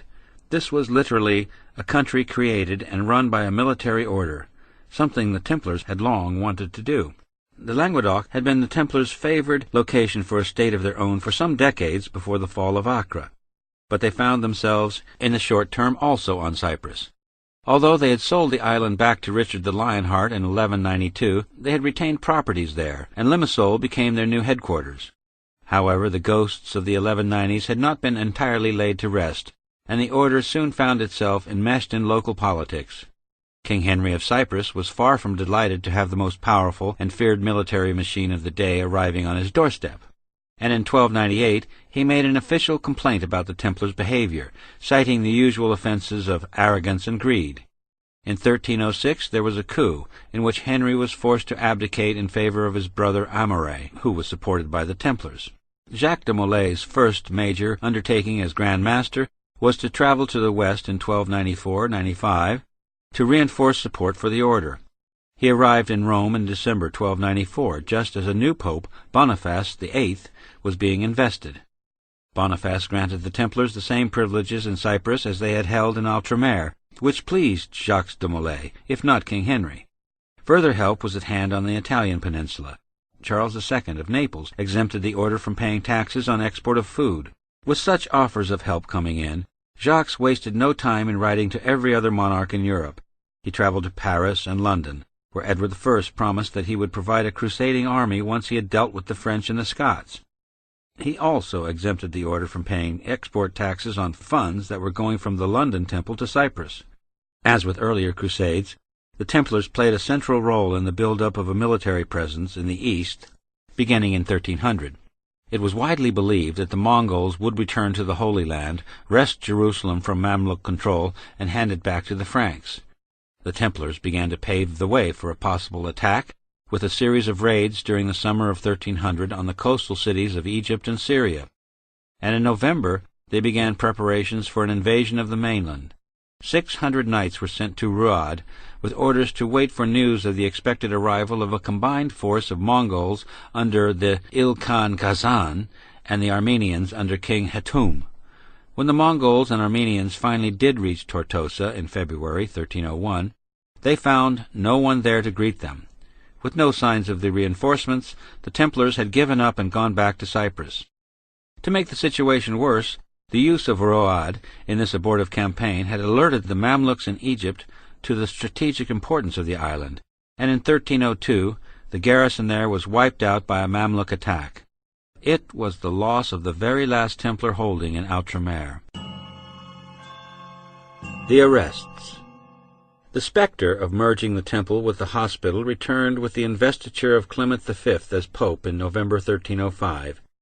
He invited both Jacques de Molay and Fulk de Villaret, the Grand Master of the hospital, to write and explain their views on the matter. To Jacques de Molay, the idea was untenable.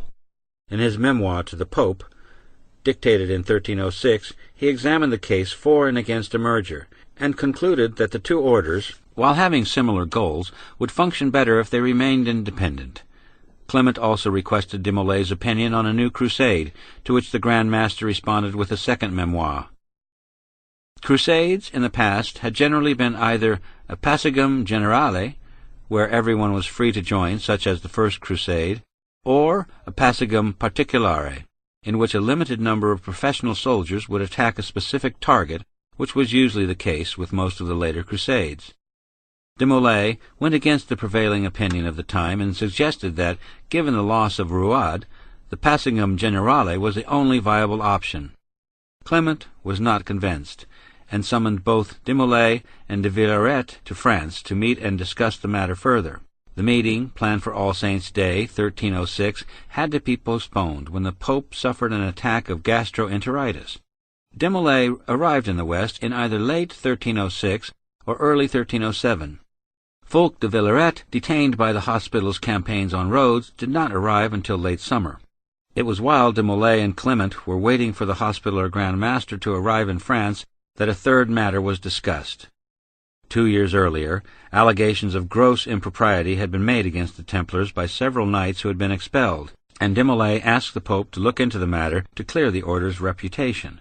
On the 24th of August, the Pope wrote to the French king, Philip IV, stating that he could scarcely believe the accusations made against the order, but, as he had heard many strange things about the Templars, he had decided, not without great sorrow, anxiety, and upset of the heart, to instigate an inquiry. He told Philip to take no further action. But the French king did not listen. At dawn on Friday, the 13th of October, his agents arrested all the Templars then in France, including Jacques de Molay, who was seized at the temple in Paris on charges of heresy, sodomy, blasphemy, and denying Christ. The trial. Philip's actions caused disbelief amongst the crowned heads of Europe. James II of Aragon was not alone in believing that the charges made against the order were trumped up in order for the notoriously insolvent Philip to get his hands on the Templars' vast wealth. It was not the first time the French king had shocked his contemporaries with his audacity and arrogance. In 1303 he had tried to kidnap the then Pope Boniface VIII and bring him back to France to face charges similar to those leveled at the Templars. The attempt failed, but the shock killed Boniface. Philip also mounted a long-running campaign against the Italian bankers, the Lombards, finally arresting them and stripping them of all their assets in 1311. In July 1306, the Jews had been arrested, and all their wealth had been seized before they were thrown out of the kingdom. In addition, Philip had debased the coinage several times, which had proved highly unpopular. In 1306, he had had to take refuge in the Paris temple to escape from an angry mob, and it is possible that it was while he was inside the Templar compound that he began to scheme of finding a way to appropriate their wealth to alleviate his own seemingly never-ending financial problems. By the time Clement wrote to Philip in August 1307, it seems that the French king's mind was already fully made up, and the instructions to arrest the Templars went out on the 14th of September. That the main charge against the Templars should be heresy suggested that for Philip, his campaign to eradicate the order was a personal crusade which would put him on a par with his grandfather, Louis IX, whom Boniface VIII had declared a saint in 1297, at the French king's insistence. Philip was not only an arrogant bully, he was also fanatically religious, as was the other main figure behind the arrests, the keeper of the seals, Guillaume de Nogaret. If anything, de Nogaret was even more of a zealot than Philip, and he is sometimes seen as the main instigator of the campaign against the Templars. Interestingly, he is rumored to have had a Cathar relative who died during the Albigensian Crusade. In the early 14th century, the fear of heresy and magic was real, and extended right the way through society, from peasants in their hovels to paranoid popes and kings. This is reflected in the heresy charges against Boniface. According to Philip and de Nogaret, the Pope was in league with the devil, and the similar accusations leveled at the Templars. Clement, although often seen as a weak pope, who was a puppet of the French crown, did not, much to Philip's anger, comply with the campaign against the Templars. Indeed, Clement was outraged. As the order was answerable only to Rome, Philip's action in arresting the Templars within his domains was illegal. Not only that, but de Nogaret at the time was excommunicate. In an angry letter to Philip written on the 27th of October, Clement states that Philip had violated every rule by arresting the Templars, which was a blatant act of contempt towards ourselves and the Roman Church. Clement's feeling that the Church itself was under threat became for him the real struggle that was now about to unfold. 2 days before Clement's letter to Philip, on the 25th of October, Jacques de Molay confessed before an assembly from the University of Paris that he had denied Christ and spat on the cross. Other confessions followed from all the other senior Templars in captivity. There was scandal and outrage in Paris, with mobs showing their anger against the order. This played into Philip's hands, and he renewed pressure on Clement to issue the command for Templars everywhere to be arrested. On the 22nd of November, Clement finally acquiesced, and issued the bull Pastoralis Praeeminente, which ordered the arrest of all Templars in Europe.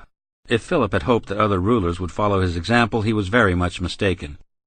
King James II of Aragon was incredulous. Edward II of England did as little as possible for as long as possible. In Germany there was widespread disbelief, and in Cyprus the charges were simply not believed at all. In Italy the situation varied from state to state. Naples and the Papal States acted at once, while in Lombardy there seemed to be widespread support for the order. Arrests were eventually made in all countries, but the success in extricating confessions depended on whether the particular country or state allowed torture. Thus, in England and across the Iberian Peninsula, where torture was either legally prohibited or used very reluctantly at the behest of Clement, very few confessions were elicited from captive Templars. In Naples and the Papal States, however, the Inquisition was allowed to use what was euphemistically known as ecclesiastical procedure. The number of confessions here was unsurprisingly higher, although not as high as in France, where every Templar arrested, including de Molay, had been subjected to torture. Templar confessions ranged in content, no doubt depending on the extremities of torture applied.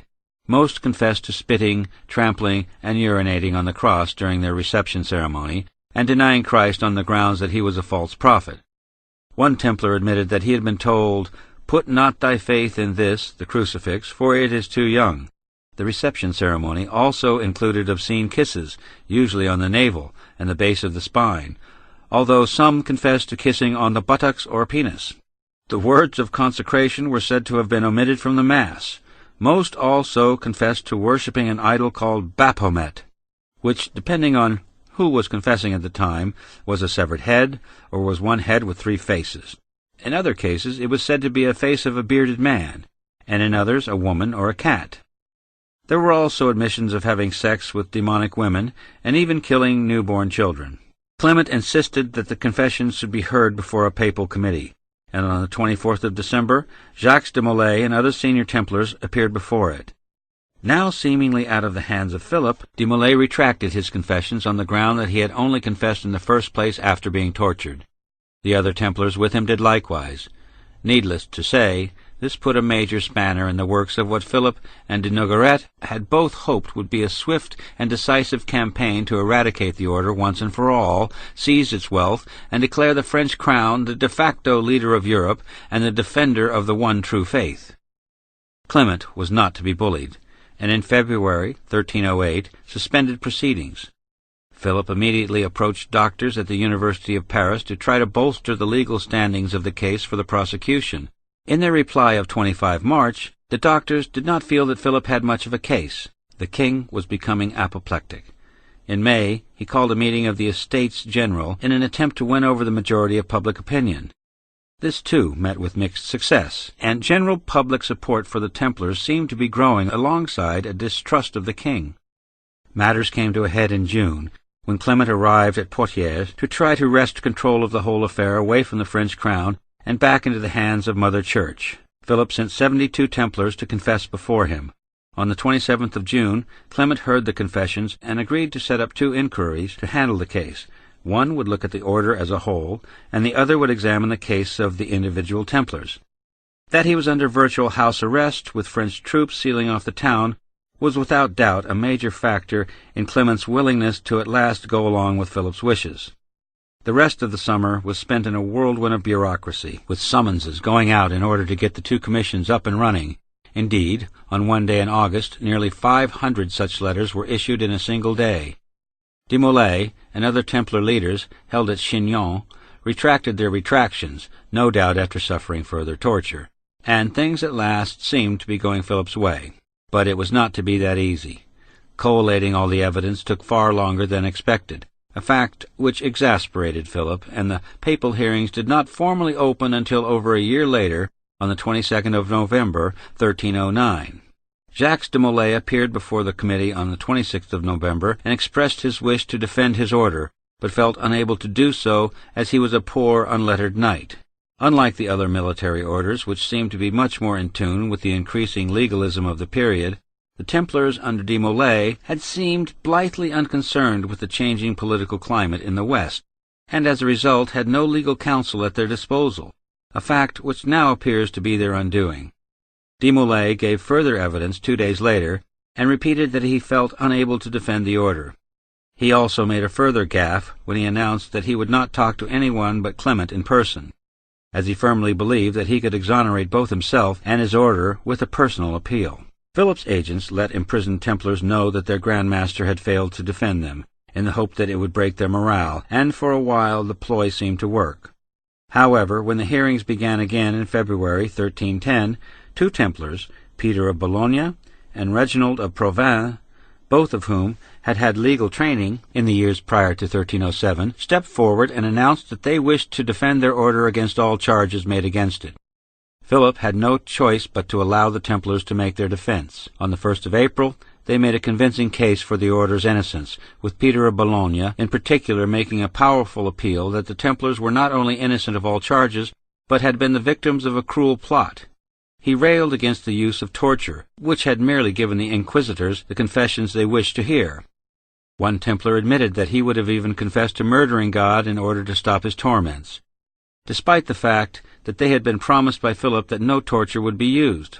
In a move that recalled his coercion of Clement at Poitiers in June 1308, Philip now once more turned to outright bullying to get his way. On the 11th of May, with support growing among the imprisoned brothers for their defense, it was announced that 54 Templars who had retracted their confessions were to be burnt to death as relapsed heretics. The following day, 54 members of the order went to the stake, protesting their innocence as the flames wrapped around them. Reginald of Provence disappeared from prison, but just as mysteriously turned up again, while Peter of Bologna went missing and was never seen again. He was probably murdered by Philip's henchmen. The order had no one left to defend it, and the Templar defense promptly collapsed. The end of the order. The Council of Vienne, which had been scheduled to meet in October 1310 in order to suppress the Templars, had to be postponed, as there was still no sign of the papal hearings coming to an end. Finally, on the 5th of June, 1311, they did. The Council of Vienne finally began its sessions on the 16th of October, 1311. The turnout was low, partially due to bad weather, and also due to the lack of decent accommodation in the town. After dealing with two other pressing matters, a new crusade and church reform, the council turned its attention to dissolving the Templars. Rumor was rife that the temple would mount a last-minute defense, and much to everyone's surprise, 7 fully armed knights, who had evaded arrest 4 years earlier, appeared to defend the order. Clement asked the council if they should be allowed to do so, and the majority agreed that the knights should be allowed to speak. Needless to say, Philip was enraged, and even Clement himself seems to have been surprised by the decision to let the Templars have their say. The Pope wanted to end the whole matter once and for all. Disease was by now rampant in Vienne, with several church fathers having succumbed, and the thought of Philip putting in another appearance did nothing for the Pope's confidence. On the 20th of March, Philip and a small armed force did indeed arrive in Vienne, and the Pope knew that he had to act quickly. 2 days later, in a secret consistory, Clement issued the bull Vox in Excelso, which, while not defending the Templars guilty as charged, dissolved the order forever. Such was the shame and infamy that had been brought upon it. There was still dissent among the Church Fathers, with the Bishop of Valencia declaring that the suppression of the Templars was against reason and justice. On the 2nd of May, a second bull, Ad Providum, was issued, which, against Philip's wishes, transferred the temple's possessions to the hospital. 4 days after that, a third bull, Considerantes Dudum, gave the provincial councils the power to decide the fate of individual Templars. The fate of the order's leaders was reserved for papal judgments alone. Jacques de Molay and 3 other senior Templars remained in prison, awaiting the Pope's decision. In late December 1313, Clement finally set up a council to decide the fate of the 4 men. The cardinals appointed by the Pope called for a meeting of doctors of theology and canon law to decide the matter, and the council finally met in Paris on Monday, the 18th of March, 1314. Facing the doctors alongside Jacques de Molay were Geoffrey de Charnay, preceptor of Normandy, Hugh de Paraud, the order's visitor ambassador in France, and Geoffrey de Gonville, preceptor of Aquitaine and Poitou. All were old men. De Molay was at least 70. De Paraud and de Charnay were in their 60s, while Gonville was probably still in his 50s. They were led out to a platform in front of Notre Dame, where the sentences were read out. As all 4 men stood guilty of heresy, they were condemned to harsh and perpetual imprisonment. Hugh de Paraud and Geoffrey de Gonville accepted the sentence and were led away to die miserably in jail. At this moment, perhaps dreading the thought of being re-imprisoned, he had spent the last 4 years in solitary confinement, Jacques de Molay began shouting that he and his order were innocent of all crimes, and he publicly retracted his confession. This astounded the cardinals and doctors, and they suddenly did not know what to do. After 7 years of captivity, during which time he had consistently failed to defend his order, Jacques de Molay's finest hour was suddenly at hand. He adamantly refused to confess his guilt. Geoffrey de Charnay, rallied to his master and likewise insisted on the order's innocence. The two men were taken back to their cells, while news of the unexpected turn of events was rushed to Philip. The king now had a legal and ecclesiastical emergency on his hands. He summoned the lay members of his council, and the matter was resolved. As the two Templars were insisting upon their innocence, they were guilty of being relapsed heretics, and there was only one punishment for that, death and fire. And around the hour of vespers, Jacques de Molay and Geoffrey de Charnay were led out onto the Ile des Javiots in the Seine. In front of the crowd who had gathered to watch the two Templars in their last moments, the Grand Master and the Preceptor were stripped to their shirts. Witnesses reported that both seemed very calm, almost glad that their torment was now over. As he was fastened to the stake, de Molay asked to be turned towards the Cathedral of Notre Dame, and that his hands be freed so that he could die in prayer. His request was granted. As the flames grew about him, de Molay is said to have once more protested his innocence and that of the order, and he called both Clement and Philip to meet him before God within the year. Philip may in fact have been watching from an upstairs window in the nearby palace. Geoffrey de Charnay likewise protested from the stake. "I shall follow the way of my master. As a martyr you have killed him. This you have done, and know not God's willing on this day. I shall die in the order like him." After nightfall, when the two men were dust and ash, and the crowd had dispersed, a number of friars from the nearby Augustinian house and certain other people who had never been identified went to the place of execution and collected the bones of the two Templars, intent on preserving them as relics.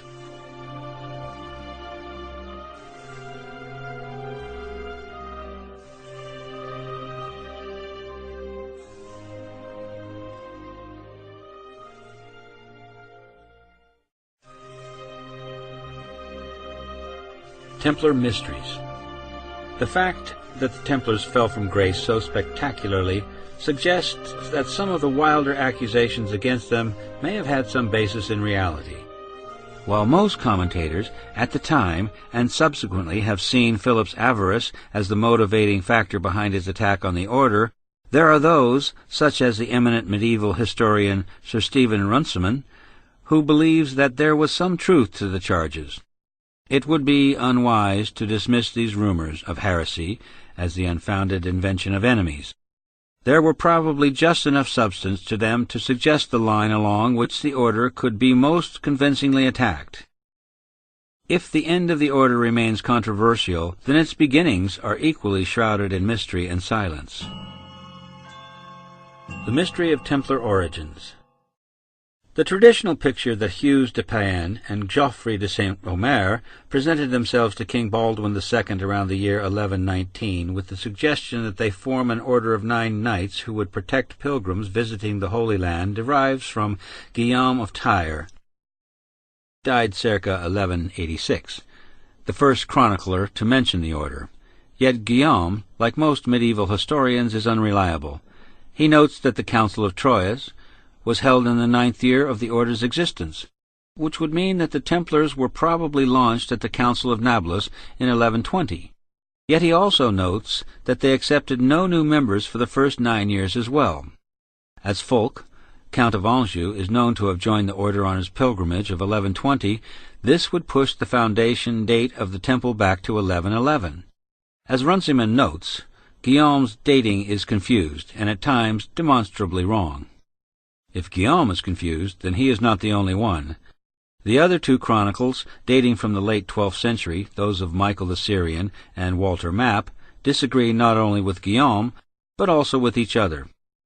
According to Michael the Syrian, died around 1199, it was the king of Jerusalem who suggested to Hugues de Payens that he form a military order and puts the initial membership at 30. Walter Map, died circa 1210, believed that the order was founded by a knight from Burgundy called Paganus, who defended pilgrims he saw frequently attacked at a horse pool near Jerusalem.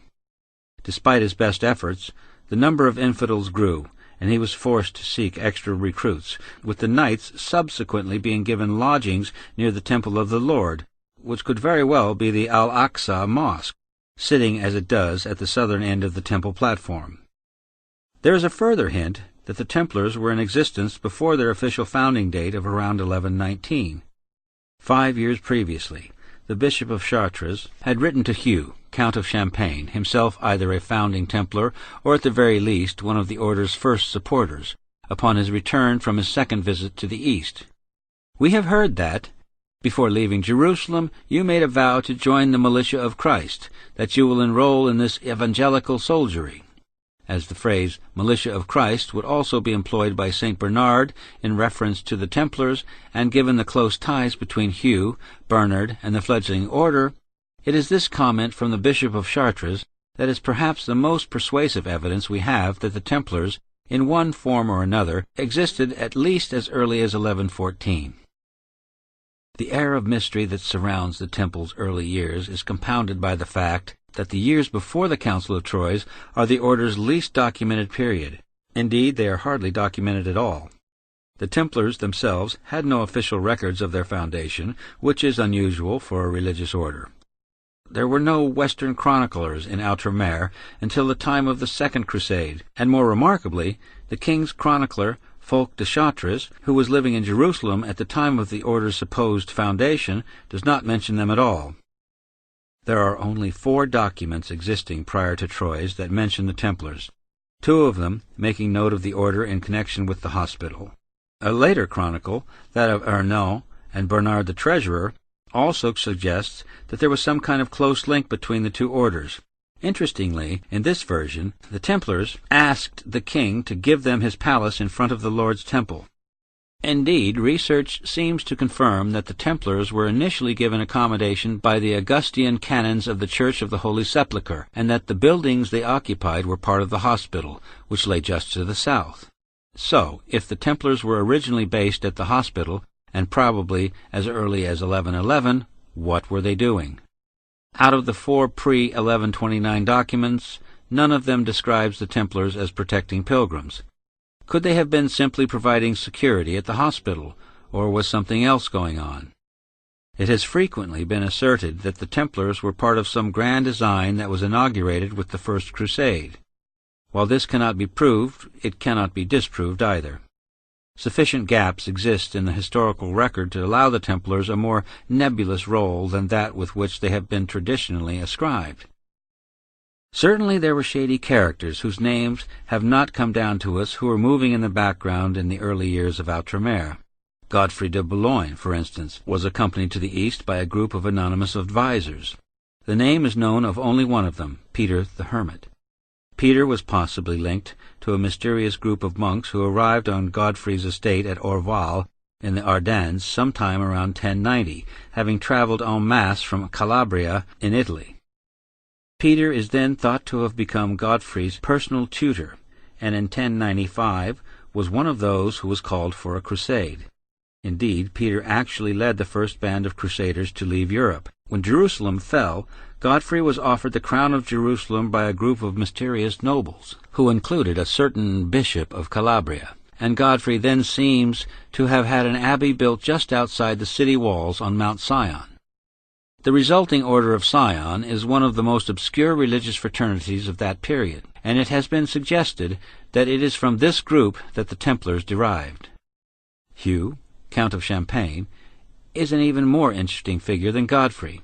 His departure for the East in 1104 seems to have been at the behest of a group of anonymous nobles, and it is possible that Hugh visited Outremer on some kind of fact-finding mission.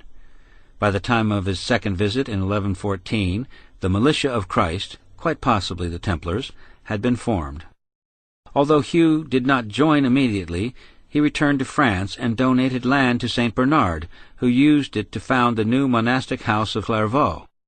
St. Bernard later became the Templars' chief apologist in the West, and the Cistercians and the Templars expanded at an exponential rate, with Hugh supporting both orders. Was Hugh working in accord with some larger plan? At the very least, he seems to have been a man who was acutely aware of the zeitgeist of his time, and when he did officially join the Templars in 1125, he had to swear an oath of fealty, as would any new recruit to the order, to his own vassal, Hugues de Payenne. This is remarkable in itself, and could suggest that even at this early stage there was a powerful mystique surrounding the order, which its members seem to have actively encouraged. The Temple and the Temple Mount. One tradition holds that while officially supposed to be protecting pilgrims, the Templars, or a group of them at least, were involved in archaeological excavations that took place beneath the temple platform in what are known as Solomon's Stables. There had long been rumors that the treasure of the Second Temple, which was destroyed in the conflagration of 70 A.D., was hidden beneath the Temple Mount, and it is possible that Hughes de Payens, the Count of Champagne, and others knew of this and undertook to find it. Alternatively, the order could have stumbled across something in the stables while carrying out alterations, as they were known to have done a great deal of building work around the Al-Aqsa Mosque starting from the 1120s. If the order did indeed find something beneath the Temple Mount, what could it have been? Speculation has been rife. Indeed, where the Templars are concerned, speculation is always rife, that they found one or more priceless relics, such as the embalmed head of John the Baptist, documents pertaining to the true origins of Christianity, and the Ark of the Covenant. Then again, maybe the treasure of the Second Temple was unearthed, which was known to have comprised of gold and other precious metals and stones. That a major find of this sort could have occurred is not beyond the realm of possibility. After all, the scrolls discovered at Nag Hammadi and Qumran in the mid-1940s had lain untouched and well preserved for almost 2,000 years. The Temple and the Grail.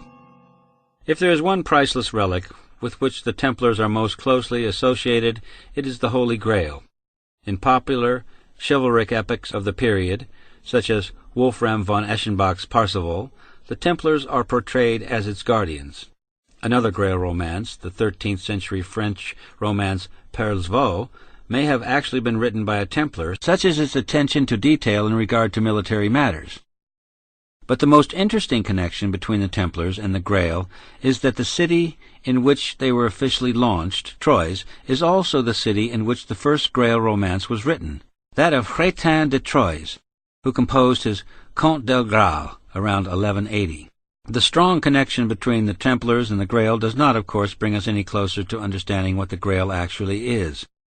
Traditionally seen as the cup used at the Last Supper, which also caught the blood of Christ at Calvary, the Grail can also be seen as a Christianization of the Celtic myths of the Cauldron of Plenty, which is said to have granted fertility to the land and to have been an endless source of renewal. But in the hands of Chrétien, the Celtic story is merely the foundation to which he grafts new material. That he was writing in Troyes suggests that whatever new information he was privy to, it was quite possibly brought back to the city by Templars or those associated with the order. A slightly later version of the Grail story, Wolfram von Eschenbach's Parsifal, composed around 1220, makes this more explicit by setting some of his poems in the East. He personally visited Outremer around 1200, and by peppering his text with esoteric references that can only have come about through contact with the more mystically inclined elements in the Muslim world. Temple and the Arab world. It was after the failure of the Second Crusade that rumors began to circulate that the Templars had deliberately sabotaged the Crusade through their treacherous alliance with the infidel. The anonymous Würzburg analyst believed that the Templars had accepted a massive bribe from Unur, the ruler of Damascus at the time of the campaign, to engineer the retreat which led to the failure of the Crusade. Although accusations like these betray the usual inability of Western chroniclers to grasp the complexities of the situation in the East, where some form of accommodation between the Franks and Islam was a practical necessity, the Templars' reputation does not seem to have been tarnished from this time on, at least in the eyes of their critics in the West. As has been noted, the Templars often employed Muslim secretaries, and a number of the order learnt Arabic. Similarly, they had an unpredictable but sometimes close relationship with the Assassins, who are often seen as the Islamic equivalent of the Templars. The order also came into contact with the Sufis. It is not beyond the realms of possibility, therefore, that ideas from the Islamic world found their way back to Europe via the order. 12th-century Moorish Spain, for instance, also acted in this way, with a vast amount of learning coming into Europe via places like the University of Toledo, which had a school entirely devoted to translating works from the Arabic. This influx of knowledge had an incalculable effect on the West. Indeed, it would not be too much of an overstatement to suggest that one of the most important things in the intellectual development of the West was the discovery of the East, Arabic culture and science being far in advance of the West at this time. It is this close contact with the Arab world that may have contributed to the alleged religious heterodoxy of the Templars. The Temple and Heresy. Religious heterodoxy nearer home may also have been tainting Templar thought. The order has long been associated with the Cathars, the heretical dualist sect which flourished in the 12th and 13th centuries, mainly in southern France and parts of northern Italy. Alarmed at the spread of the heresy, Pope Innocent proclaimed a crusade against it, which got under way in 1208 under Simon de Montfort.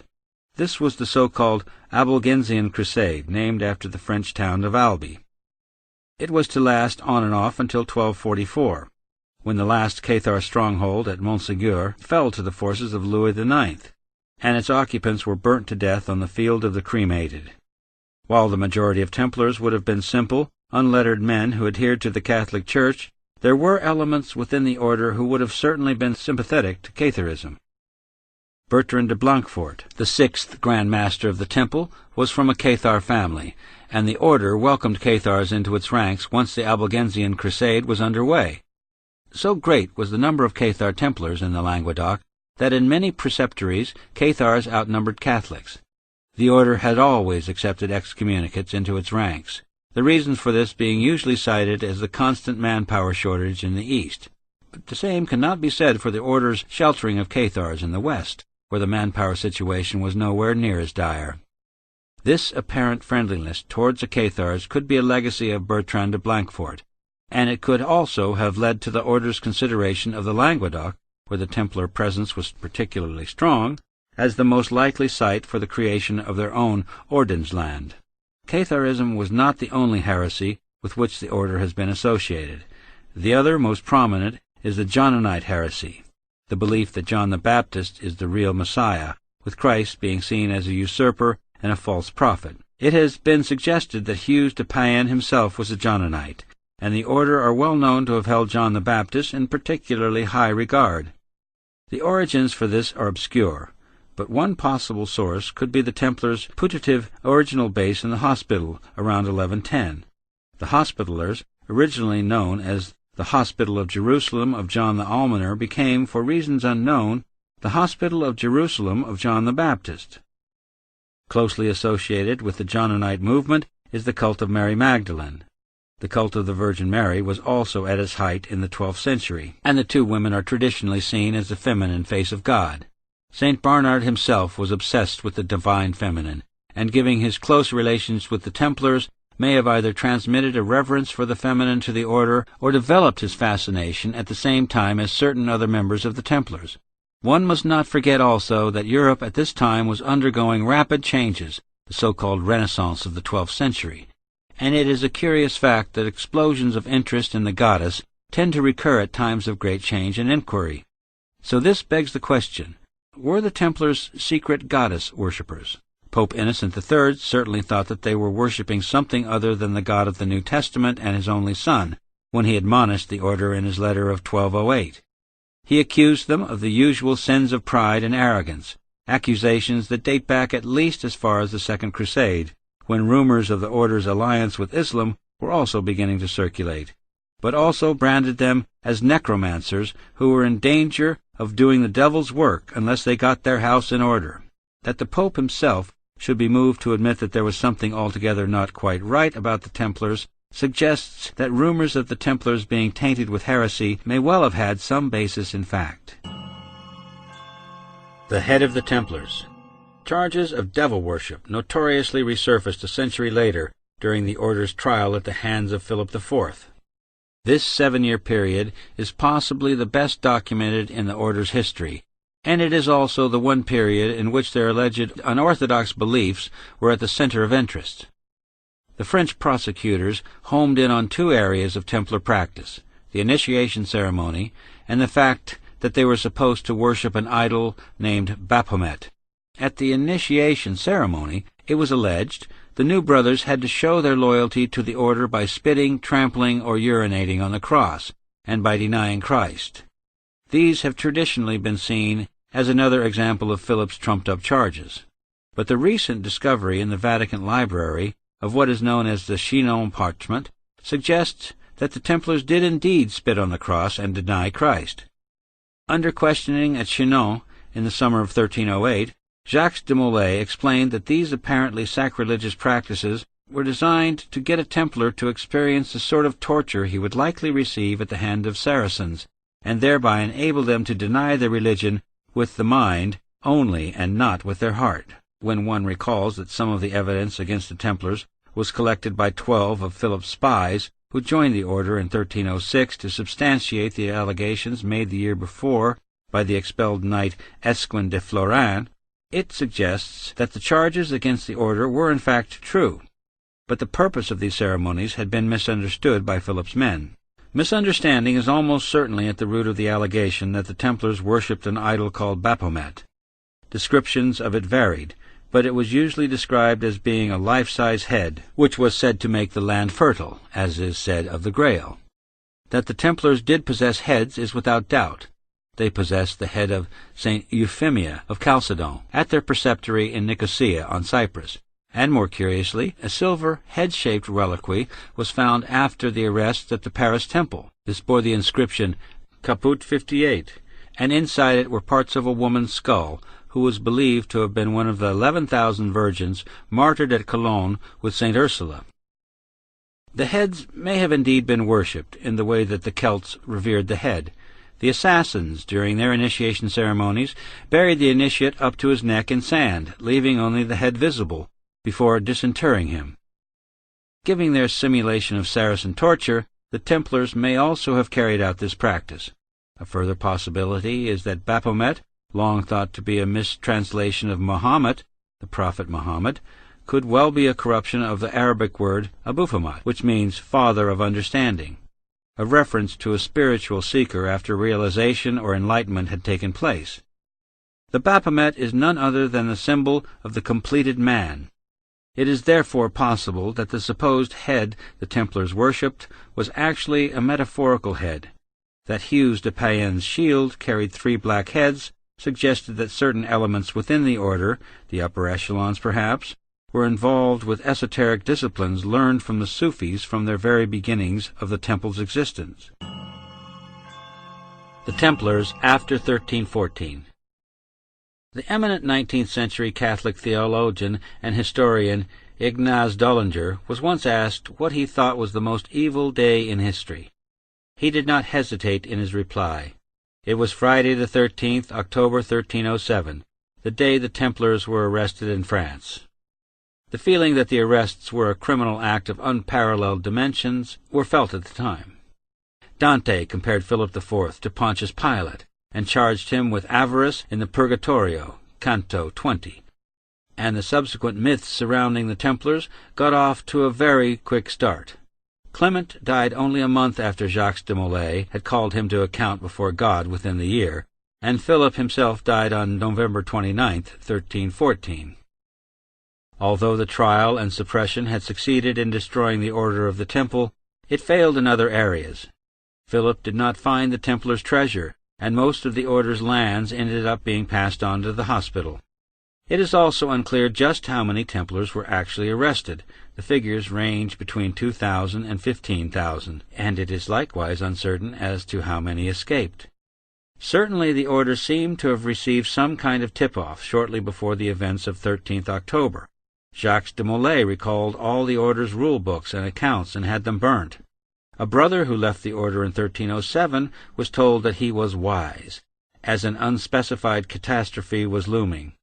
A memo was circulated to all French preceptories forbidding them from releasing any information about the order's rites and rituals.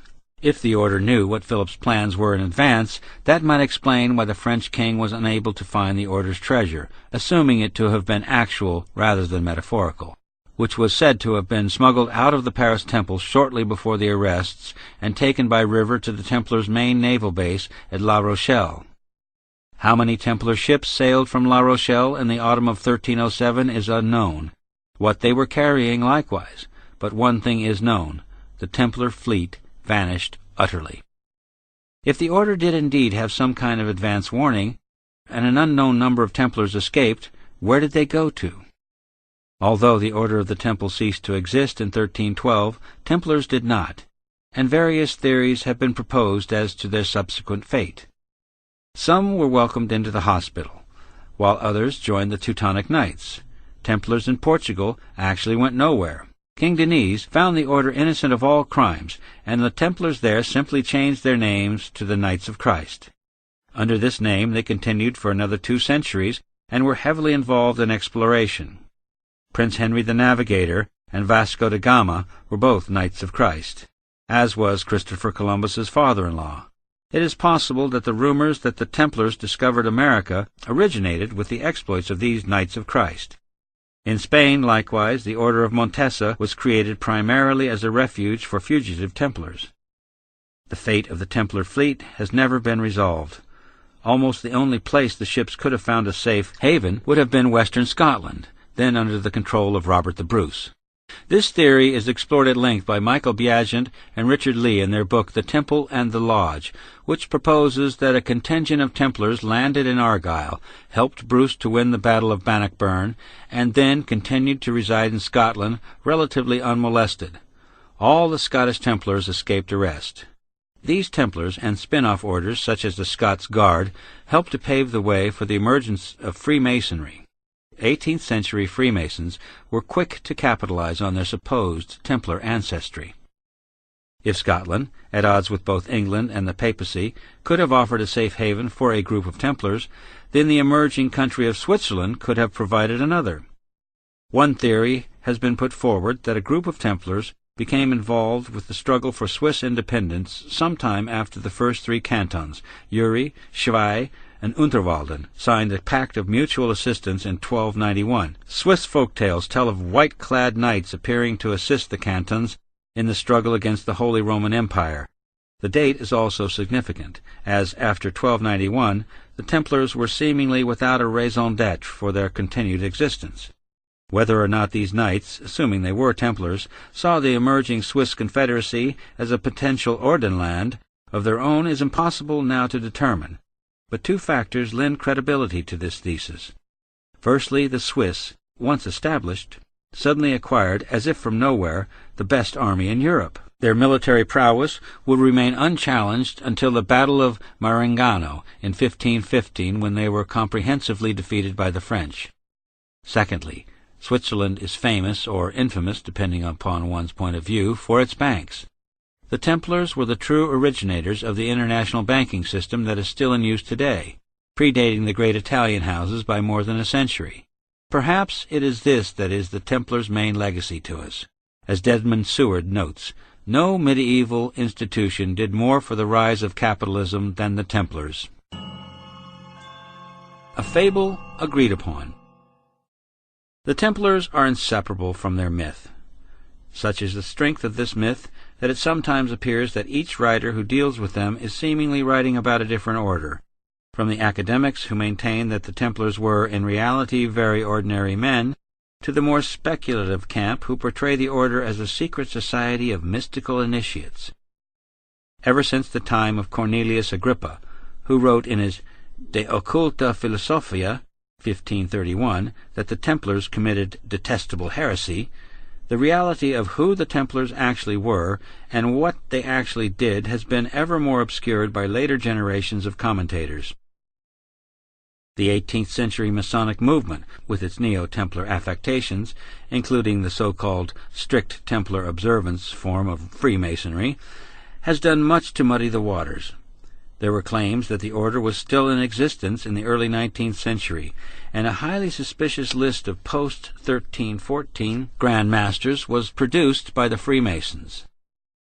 As Michael Biagent and Richard Lee points out, the 2 camps tend to remain firmly apart, as on the one hand, academic historians will only consider whether something actually happened, and which can be backed up by documentation and other forms of evidence, while the more speculative apologists for the order thrive on the mystical side of the Templars. What Biagent and Lee point out is that something does not have to actually happen in order for it to become subsumed into the collective consciousness and affect later generations.